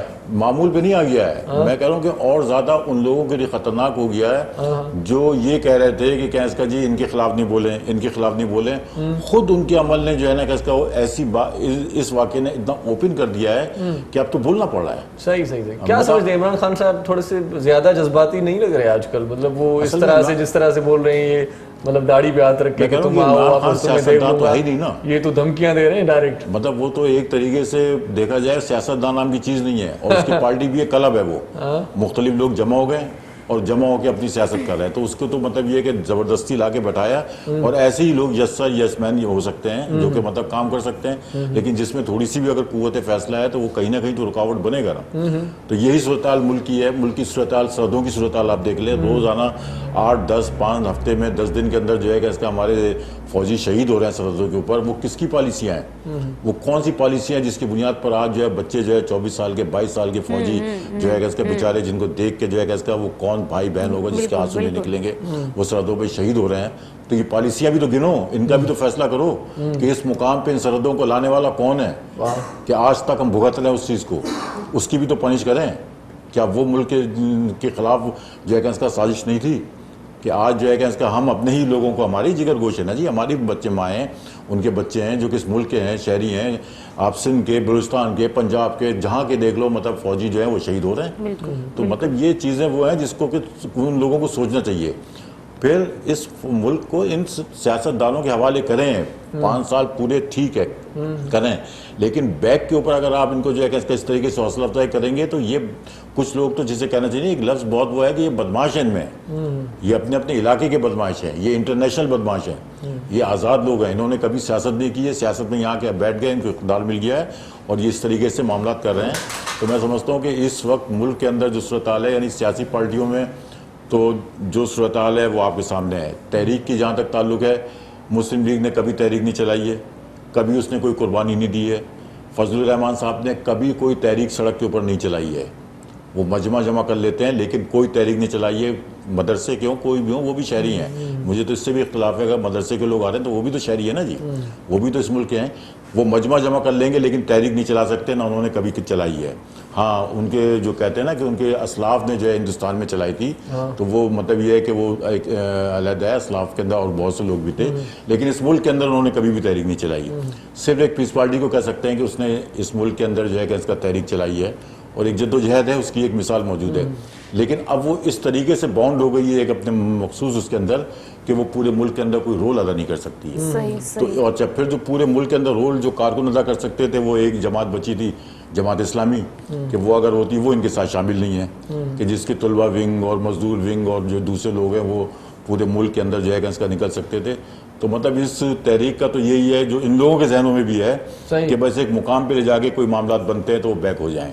अवाम पे उस वक्त कहाँ खड़े होंगे, महंगाई कहाँ पर जाएगी, क्या मामला होंगे, वो बस मतलब ये है कि हम तो खैर की दुआ कर सकते हैं कि अल्लाह ताला मतलब ये है कि उसको पाए तकमील तक पहुँचाए और उन लोगों को होश के नाखून लें जो फैसला करने वाली कुव्वतें हैं। सही। मुल्क सही रुख पर कुछ नहीं जा रहा, आवाम के लिए कुछ सोचें। मुल्क नहीं, मुल्क भी नहीं जा रहा, अंदरूनी लिहाज से भी मुल्क जो है ना सही नहीं जा रहा है। मुल्क के अंदर भी जो है ना, आप क्या समझते हैं जो कुछ IG के साथ, सिंध के साथ हुआ, अगर आप उठा के सिंध गवर्नमेंट को ख़त्म कर दो, गवर्नर राज कर दो, क्या ये नफरतें सिंध के अंदर नहीं फैल जाएंगी? क्या पूरे पाकिस्तान में नहीं फैलेंगी? क्या निचली सतह पे नहीं जाएंगी? कर लें, आप ला के बैठा दें, वो क्या नाम है उसका, अली मादेल और ये जो बेवकूफ़ लोग जो इस सूबे के अंदर लाके बैठा दिए हैं, चाहे नायर जिन्होंने कब्जे करके जो है कि इसका डमलोटी और यहाँ पे जो ज़मीनों पे कब्जे किए हुए हैं, इन जो है कि इसका बिल्कुल जिसे कहना चाहिए ना कि ये 4th लाइन के लोगों को लाके बड़े गुस्से में है कि 4थे लाइन के जो लोग हैं उनको लाके फ्रंट पे आपने खड़ा कर दिया है और वो आके जो थाने के अंदर जाके बैठे हुए हैं करा रहे हैं, जिससे कहना चाहिए ना कि जो लेबर लीडर या जो इस किस्म की जो निचली सतह की सियासत होती है वो कर रहा है वो, और इंतहाई बेवकूफ़ आदमी है। यानी जिसे कहना चाहिए ना कि मतलब बेवकूफ़ी हो, बस एक जो है गया दौर, इस किस्म की सियासत का दौर खत्म, हुल्लड़बाजी वाले बंदे, हुल्लड़बाजी का दौर खत्म हो गया। अक्ल शऊर की सियासत करें। कॉलर हमारे साथ हैं, कंटिन्यू करते हैं बात को। अस्सलाम वालेकुम। वालेकुम सलाम अदायर साहब। जी इरशाद जागीरणी गलाए आपको क्या वगैरह। ठीक है जी सही अदा इस्माइल लगारी पे बुलाया दायर की शहर हो। जी लगारी साहब की आयो, ठीक आयो, खैरियत सां, प्रोग्राम ॾिसो पिया, छा चवणु चाहींदो बा? बिल्कुल प्रोग्राम ॾिसो पिया, ऐं प्रोग्राम में एक तो तव्हांखे मां ॻाल्हि ॿुधाईंदो वञा, जेको तव्हांजो खिलण आहे असांखे इंतिहाई वणे थो, तमामु ज़्यादा वणे थो। अच्छा साईं, मुंहिंजो खिलण साईं, माण्हुनि खे त छोकिरियुनि जो खिलण वणंदो आहे, ठीकु आहे, तव्हांखे मुंहिंजो वणे थो। तव्हांजी मुल्क जेकी तमामु बहितरीनु आहे, तव्हांजी वेतर शाइरी जेकी आहे न उहा बेअंदाज़ मतिलबु बहितरीनु आहे। साईं वॾी महिरबानी पसंदि करण जे लाइ, वॾी महिरबानी। कुझु ॿुधाइणु चाहींदो, को शेर, को गीत झुंगारणु चाहींदो? इहा असां तव्हांखे फरमाइश कंदासीं हिकिड़ो चांहि जो जेको मवाली हूंदो सो बि वॾो को हवाली हूंदो। हा साईं ॿुधायूं था साईं। सो ॾाढो ख़ूबसूरत शेर आहे त चांहि जो जेको मवाली हूंदो इहो तव्हांखे ब्रेक खां पोइ थो मां ॿुधायां सही नमूने सां, छो त नड़ी साईं जो वक़्तु थी वियो आहे, तव्हां वञो केॾा मिन ऐं कॉलर दोस्त लगारी साहिबु तव्हांखे ब्रेक खां पोइ इहो शेर ॿुधायां थो। वॾी महिरबानी, ॾिसंदा रहिजो सलाम सिंध। खुशहाली है अमन जोड़े पैगाम मुझे सिंध के सलाम सलाम सिंध। खुशहाली है अमन जोड़े पैगाम मुझे सिंध के सलाम सलाम सिंध। जी मलिकार चऊं था तव्हांखे पंहिंजो प्रोग्राम सलाम सिंध में, ऐं थोरी देरि पहिरियां लगारी असांखे दोस्त की मां फ़ोन कई हुई ऐं फरमाइश कई हुई शेर ॿुधाइण जे लाइ। उहो शेर आउं ॿुधायां थो, उन खां पोइ तव्हां वरमनाज़ खे ॿुधंदासीं। इरशाद आउं पाण ई आहियां, मां चवंदा चांहि जो जेको मवाली हूंदो वॾो सो बि हवाली हूंदो। सभिनी चांहि पीअंदड़ मवालियुनि खां थोरी माज़रत बि, पर जेको सम्झनि था माण्हू, जेको तजुर्बो माण्हू कयो आहे, जेका फीलिंग आहे उहा तव्हां ताईं पहुचायूं पिया त उहे हवाला वॾा कटींदा आहिनि चांहि जा मवाली। चांहि जो जेको मवाली हूंदो वॾो सो बि हवाली हूंदो। हिकिड़ी तंहिंजी ख़ासि निशानी चवंदा भली न ॾियो मानी, चांहि मथां ॿी चांहि ॾियो आणे, भरींदा सुर्कियूं मज़ा माणे, या त वरी अहिड़ा ढुक भरींदा सॼी सासर ॾोघे वेंदा, सेकंड में कप ख़ाली हूंदो। चांहि जो जेको मवाली हूंदो वॾो सो बि हवाली हूंदो। चांहि जो जेको मवाली हूंदो वॾो सो बि हवाली हूंदो। ऐं आड़ी काप बि अहिड़ा आहिनि सियाणनि खे था चरियो ठाहिनि, आड़ी काप बि अहिड़ा आहिनि सियाणनि खे था चरियो ठाहिनि, पंहिंजो टको कीन खपाइनि, ॿिनि जो पीअनि ॿिनि जो खाइनि, घर खां बणंदी सखी ईंदा ॾोकड़ घर में रखी ईंदा, घर खां बणंदी सखी ईंदा ॾोकड़ घर में रखी ईंदा, खीसो तुंहिंजो ख़ाली हूंदो। चांहि जो जेको मवाली हूंदो वॾो सो बि हवाली हूंदो।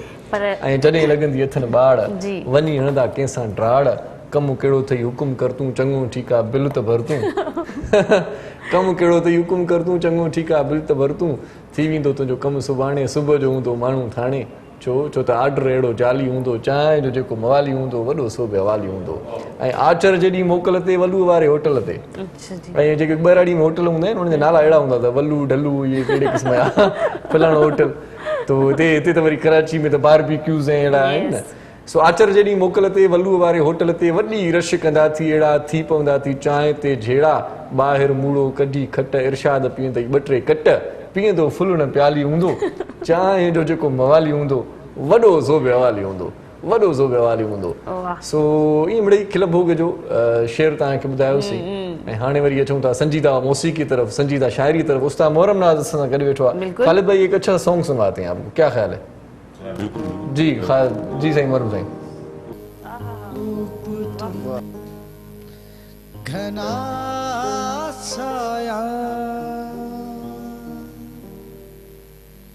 तुमको देखा तो ये ख्याल आया,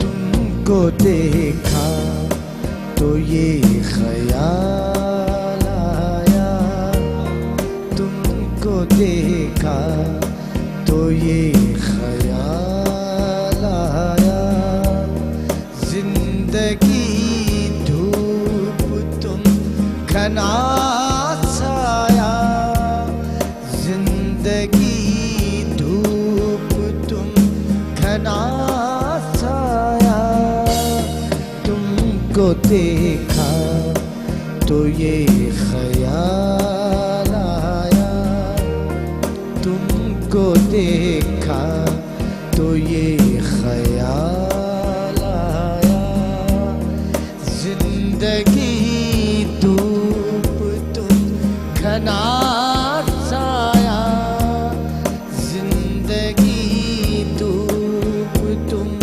घना साया, तुमको देखा तो ये ख्याल आया।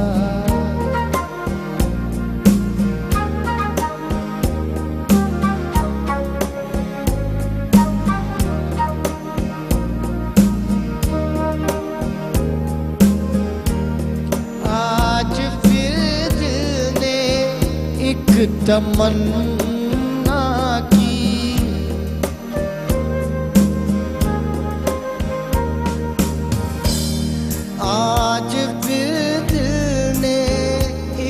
तमन्ना की, आज फिर दिल ने एक तमन्ना की, आज फिर दिल को हमने समझाया,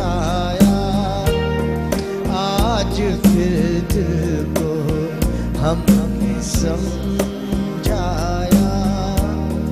जिंदगी धूप तुम घना साया, तुमको देखा तो ये ख्याल आया।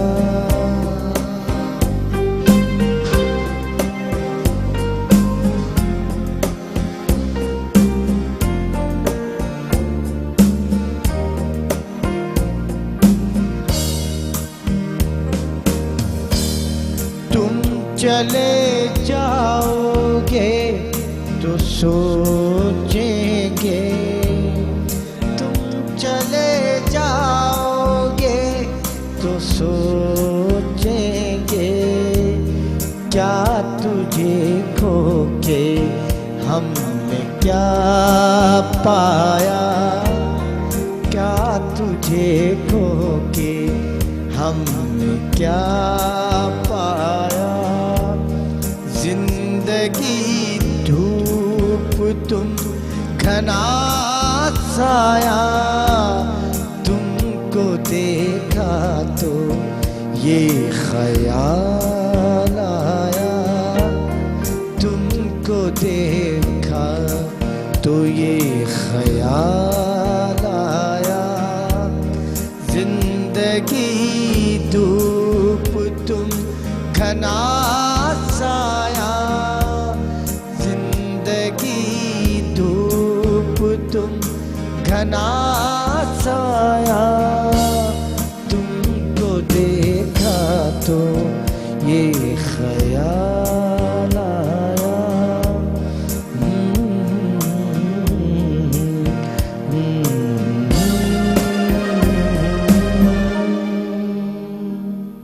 वाह वाह वाह, सलाम कयां थो पेश इन शाइर खे जंहिं अहिड़ो ख़ूबसूरत ख़्याल लिखियो ऐं सलाम उन मौसीकार खे बि आहे जंहिं अहिड़ी ख़ूबसूरत मौसीकी जंहिं ॾाढी तिर्ज़ मिठी वरम साईं जगजीत सिंह साहब हैं। गाने के अंदर इतने प्यारे अल्फाज हैं, तुमको देखा तो ये ख्याल आया, जिंदगी धूप और घना साया।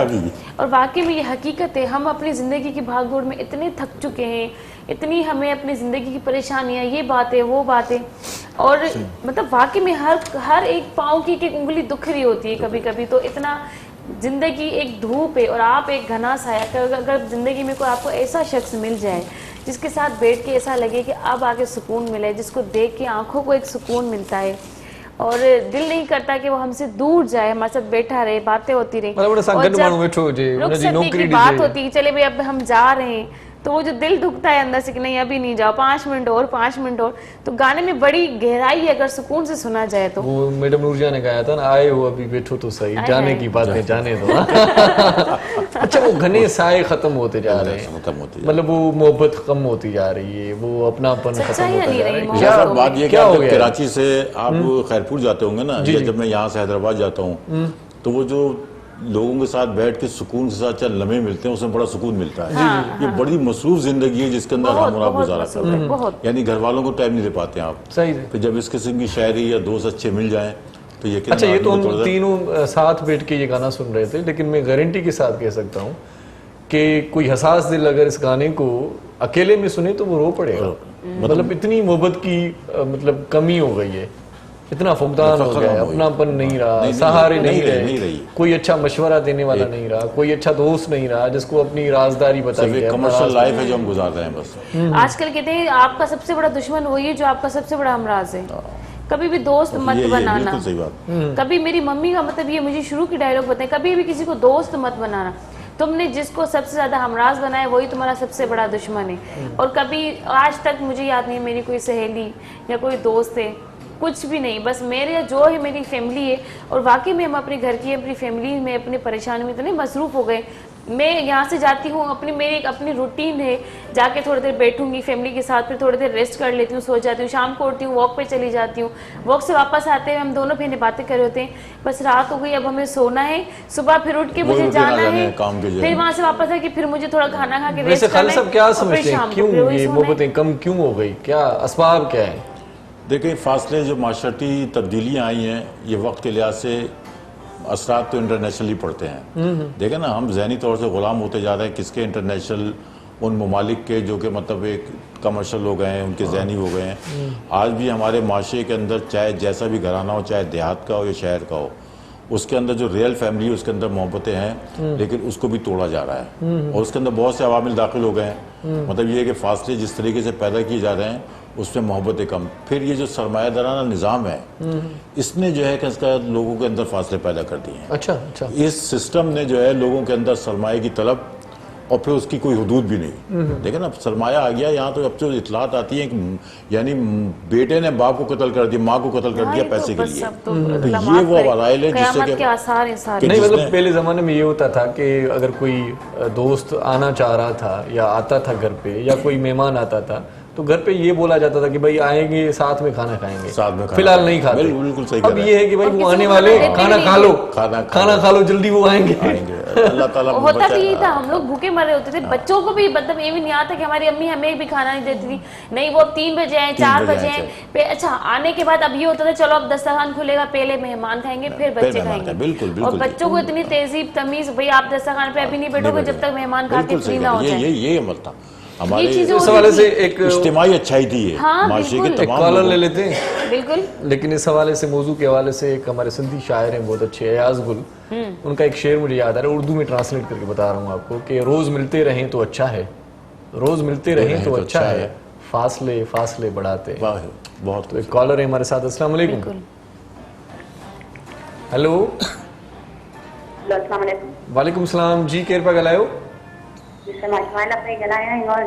हिंगूर जा मां शुमाइला छा चवणु चाहींदी आहे तव्हांजी प्रोग्राम में?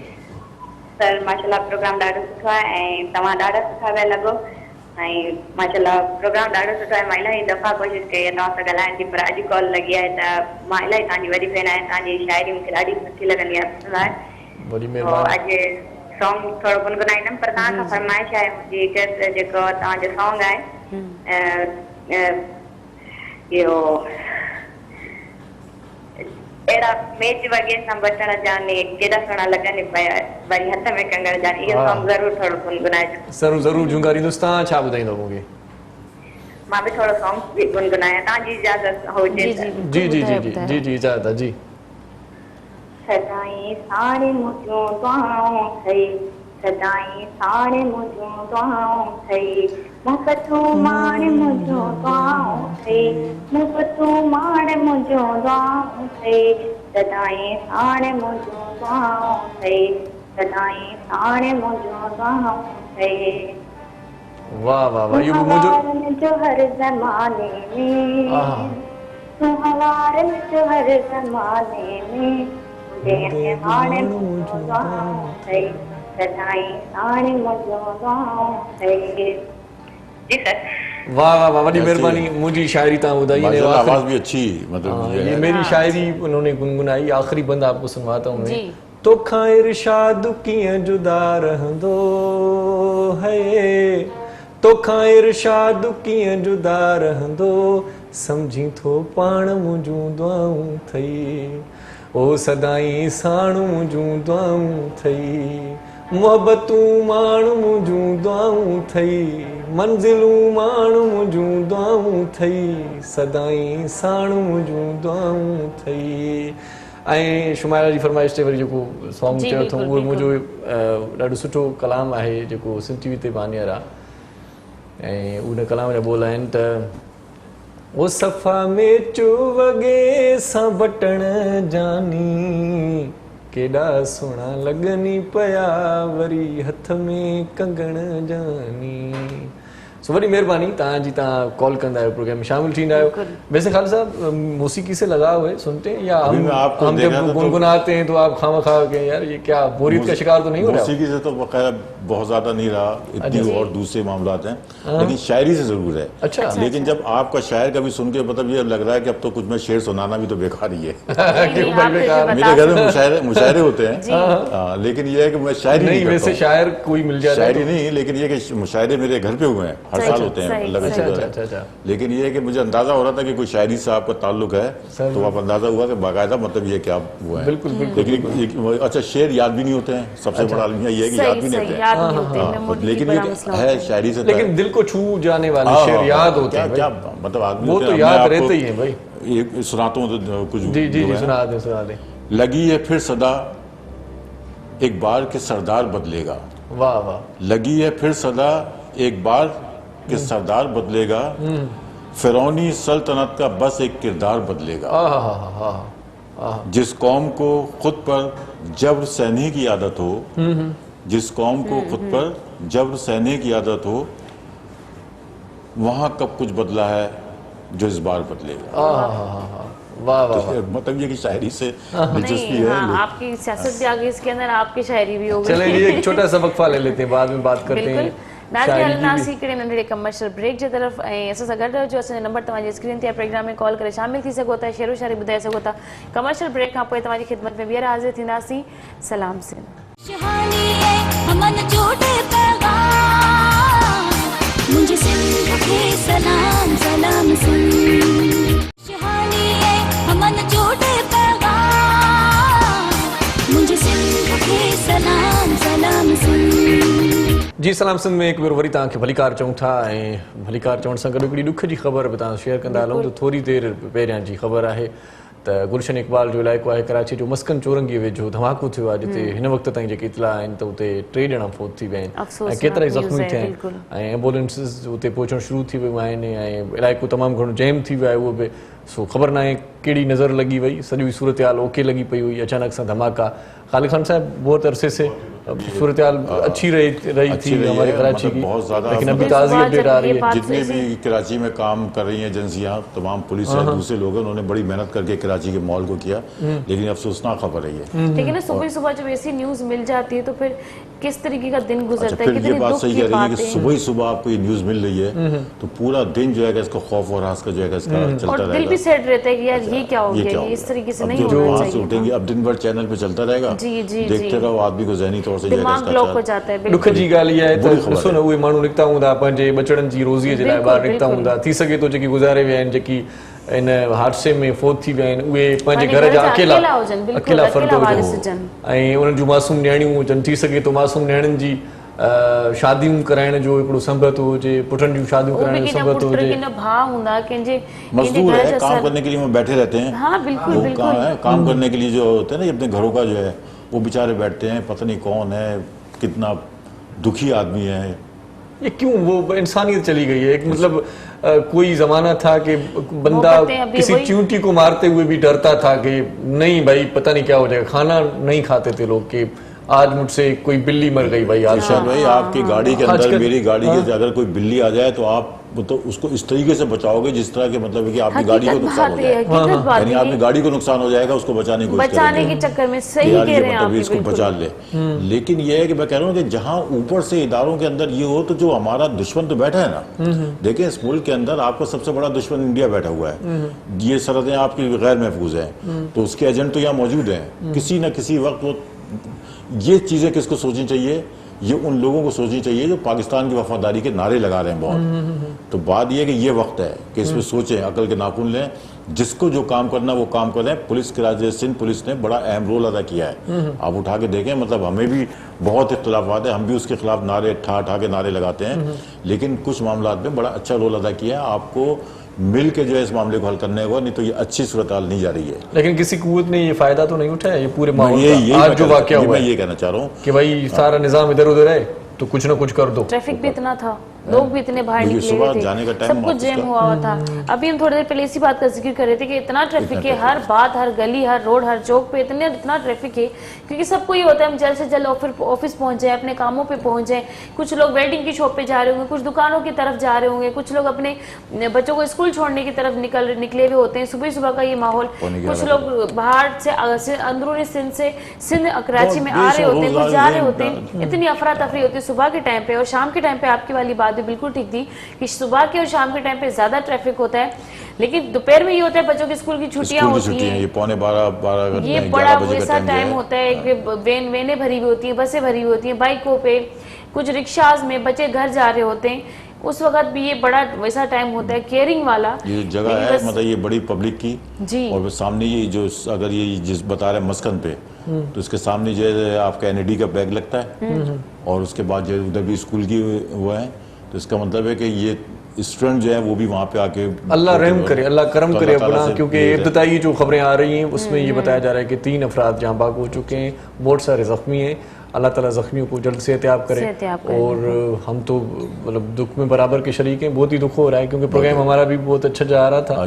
तो इस सूरत हाल में अगर बात नहीं होती कोई ऐसी न्यूज़ आ जाती है तो और फिर बड़ा हम खुद भी सैड हो जाते हैं, लेकिन उन इंसानों को उनके दिलों में ये नहीं होता कि यार हम क्या करने जा रहे हैं, कि अपने ही इंसान को कत्ल कर रहे हैं, इंसानियत को हम खत्म करते जा रहे हैं। आप वाली बात बिल्कुल सही थी। हमारी गाड़ी के अगर बिल्ली का बच्चा या कुत्ते का बच्चा ही आ जाता है तो मैं खुद इतनी केयर करती हूँ, इतना आराम से गाड़ी चला रही होती हूँ मैं कि एक मेंढक भी पदक के जा रहा होता है, रात के टाइम नजर आता है तो मैं थोड़ी देर रुक जाती हूँ कि हो सकता है कि ये भी चला गया हो, फिर मैं गाड़ी चला के लेके जाती हूँ। और यहाँ पे पूरे इंसान खत्म हो रहे हैं, लोगों के दिल में से खौफ हिरास ही खत्म हो चुका है। प्लान अल्लाह ताला मतलब ये कि करम करे।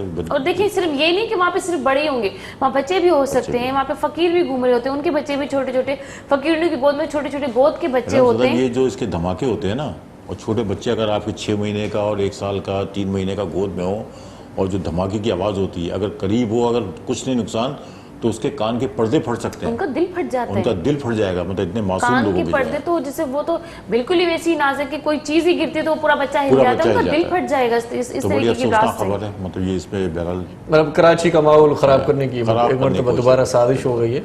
अल्लाह रहम करे, दुआ करेंगे कि आइंदा ऐसा कुछ भी ना हो, बस जो हुआ ये अभी इधर ही खत्म हो जाए। अब कोई ऐसी कराची में सुनने को बात ना मिले। अल्लाह पाक सबको अपने हिफ्ज़ व ईमान में रखे। उन माओं को सलाम है जो बच्चों को इतनी लाडों से पालती हैं, जो माँ बनती है लड़की या औरत जो भी, उसको पता है कि एक बच्चे के ऊपर कितनी मेहनत करनी पड़ती है, उसको दिन रात एक करके उसको, और उस तरीके के जवान हो के उनके बच्चे उनसे जब चले जाए, तौबा, मेरा तो बड़ा दिल दुख रहा है बहुत ज्यादा ही।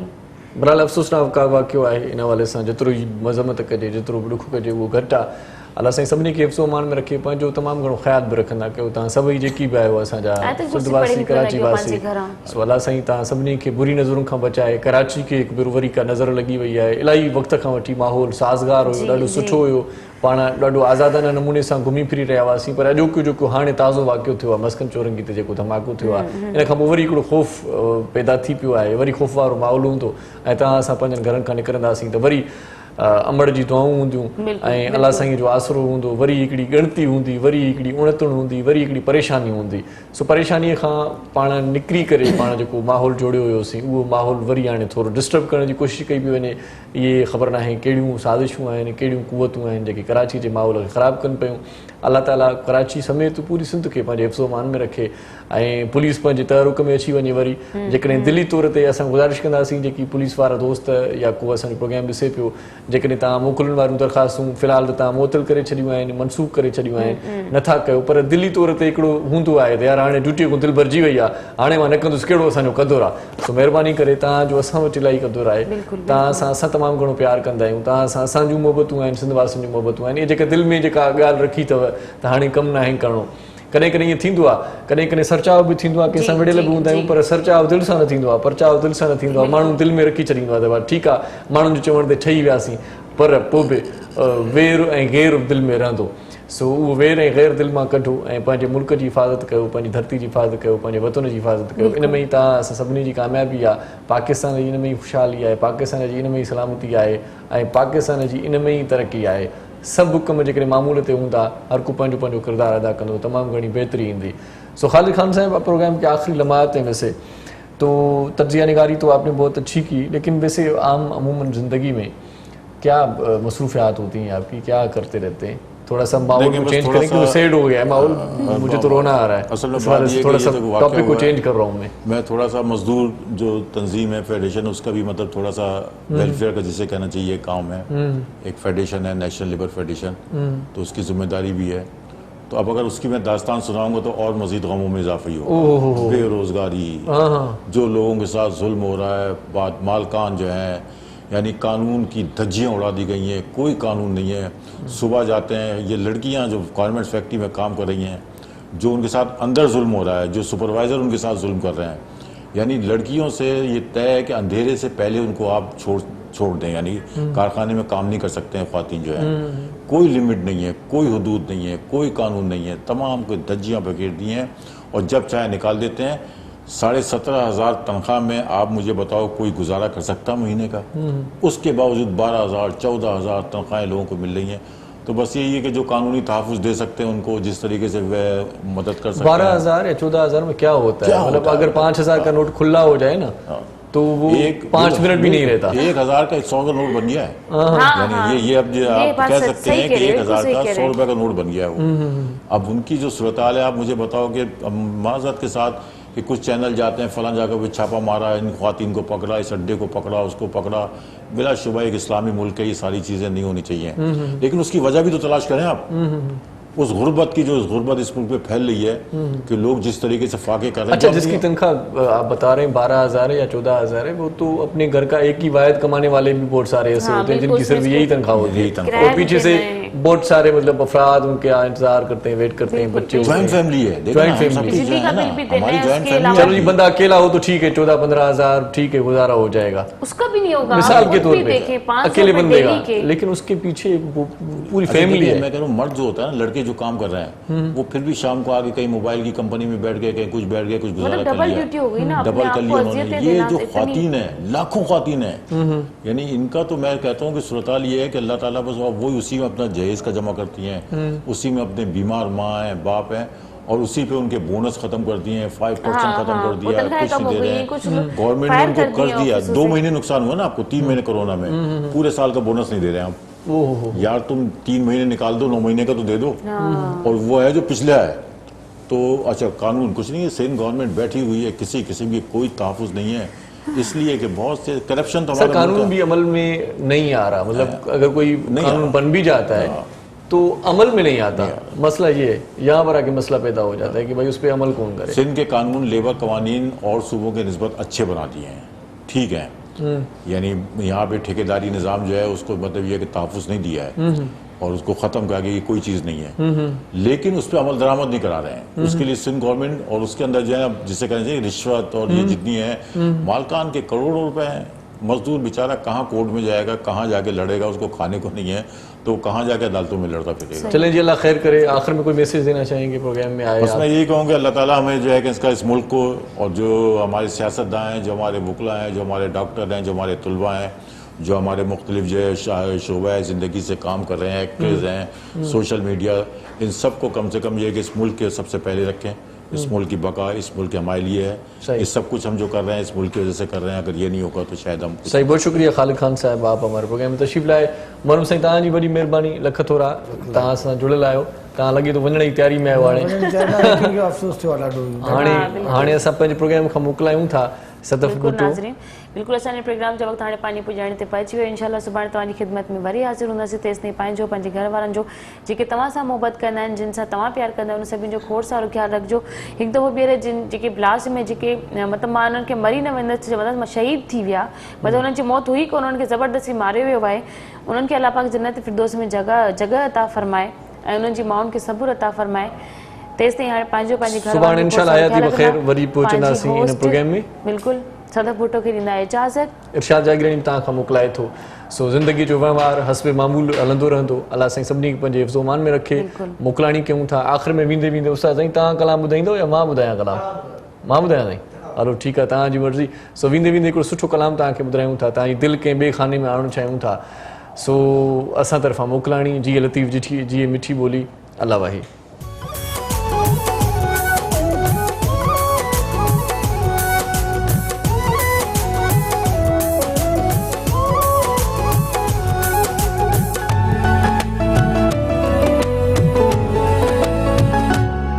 माण्हू अचण जे चाहे अची सघे थो, तूफ़ान में भी मिली सघे थो। माण्हू अचण जे चाहे अची सघे थो, तूफ़ान में भी मिली सघे थो। भली गरम हुजे ॾींहुं हुड़े या वसंदो हुजे मींहुं हुड़े, दिल वारा ईअं कोन प्रियंदा आहिनि, साम्हूं मौत ॾिसी बि मिलंदा आहिनि। छॾ छॾ छॾ छॾ छॾ छॾ छॾ छॾ छॾ तूं हवालनि खे, माण्हू अचण जे चाहे अची सघे थो।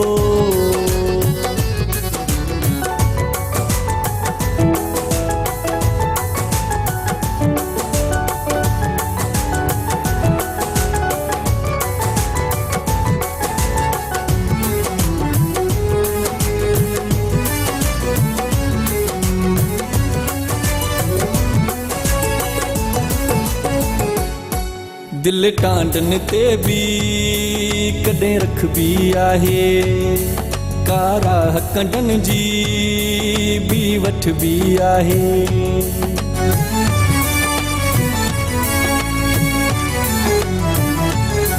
दिल टांडन ते भी कॾहिं रखबी आहे, कारा कंडन जी भी वठबी आहे।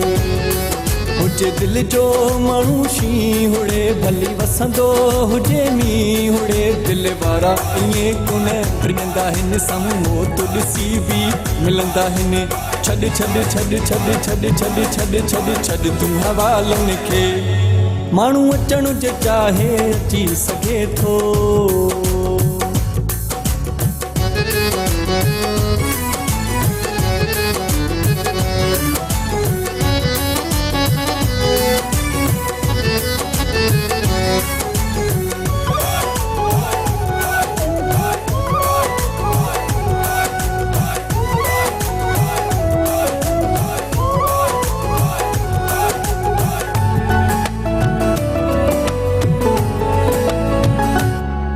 इहे दिलनि जा पावर मूं वटि थई जानी, मुंहिंजे लाइ न हूंदी आहे परेशानी।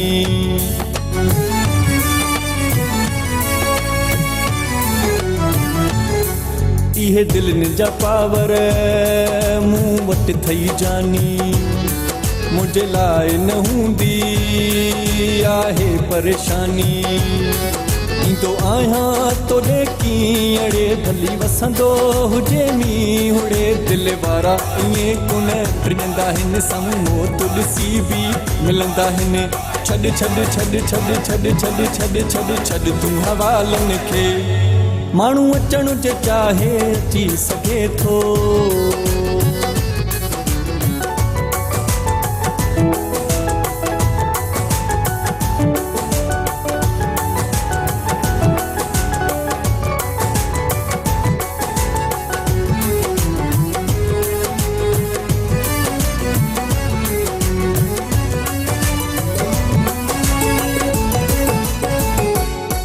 जागीराणी सालिह तुंहिंजी सिक लॻी आ, मां त ईअं ई चवंदुसि हाणे ई हली आ।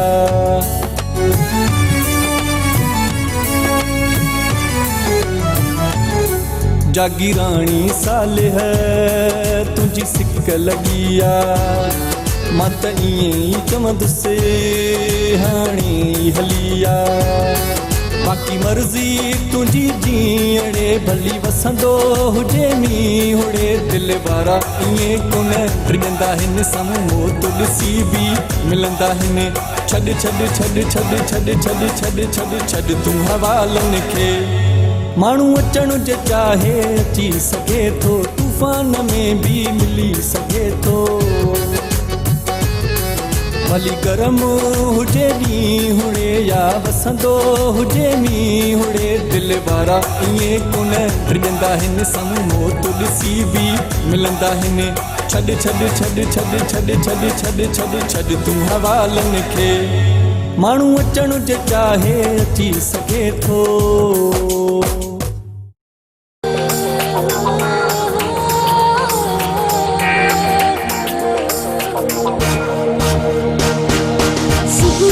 जो पखी अखेर मां उडरे थो हरी नारी रब खे संभाले निकरे थो हिन सरज़मीन सिंध ते जीअं सजो घुरे थो खुशहाली ऐं अमन जो ॾे पैगाम मुंहिंजे सिंध खे सलाम सलाम सिंध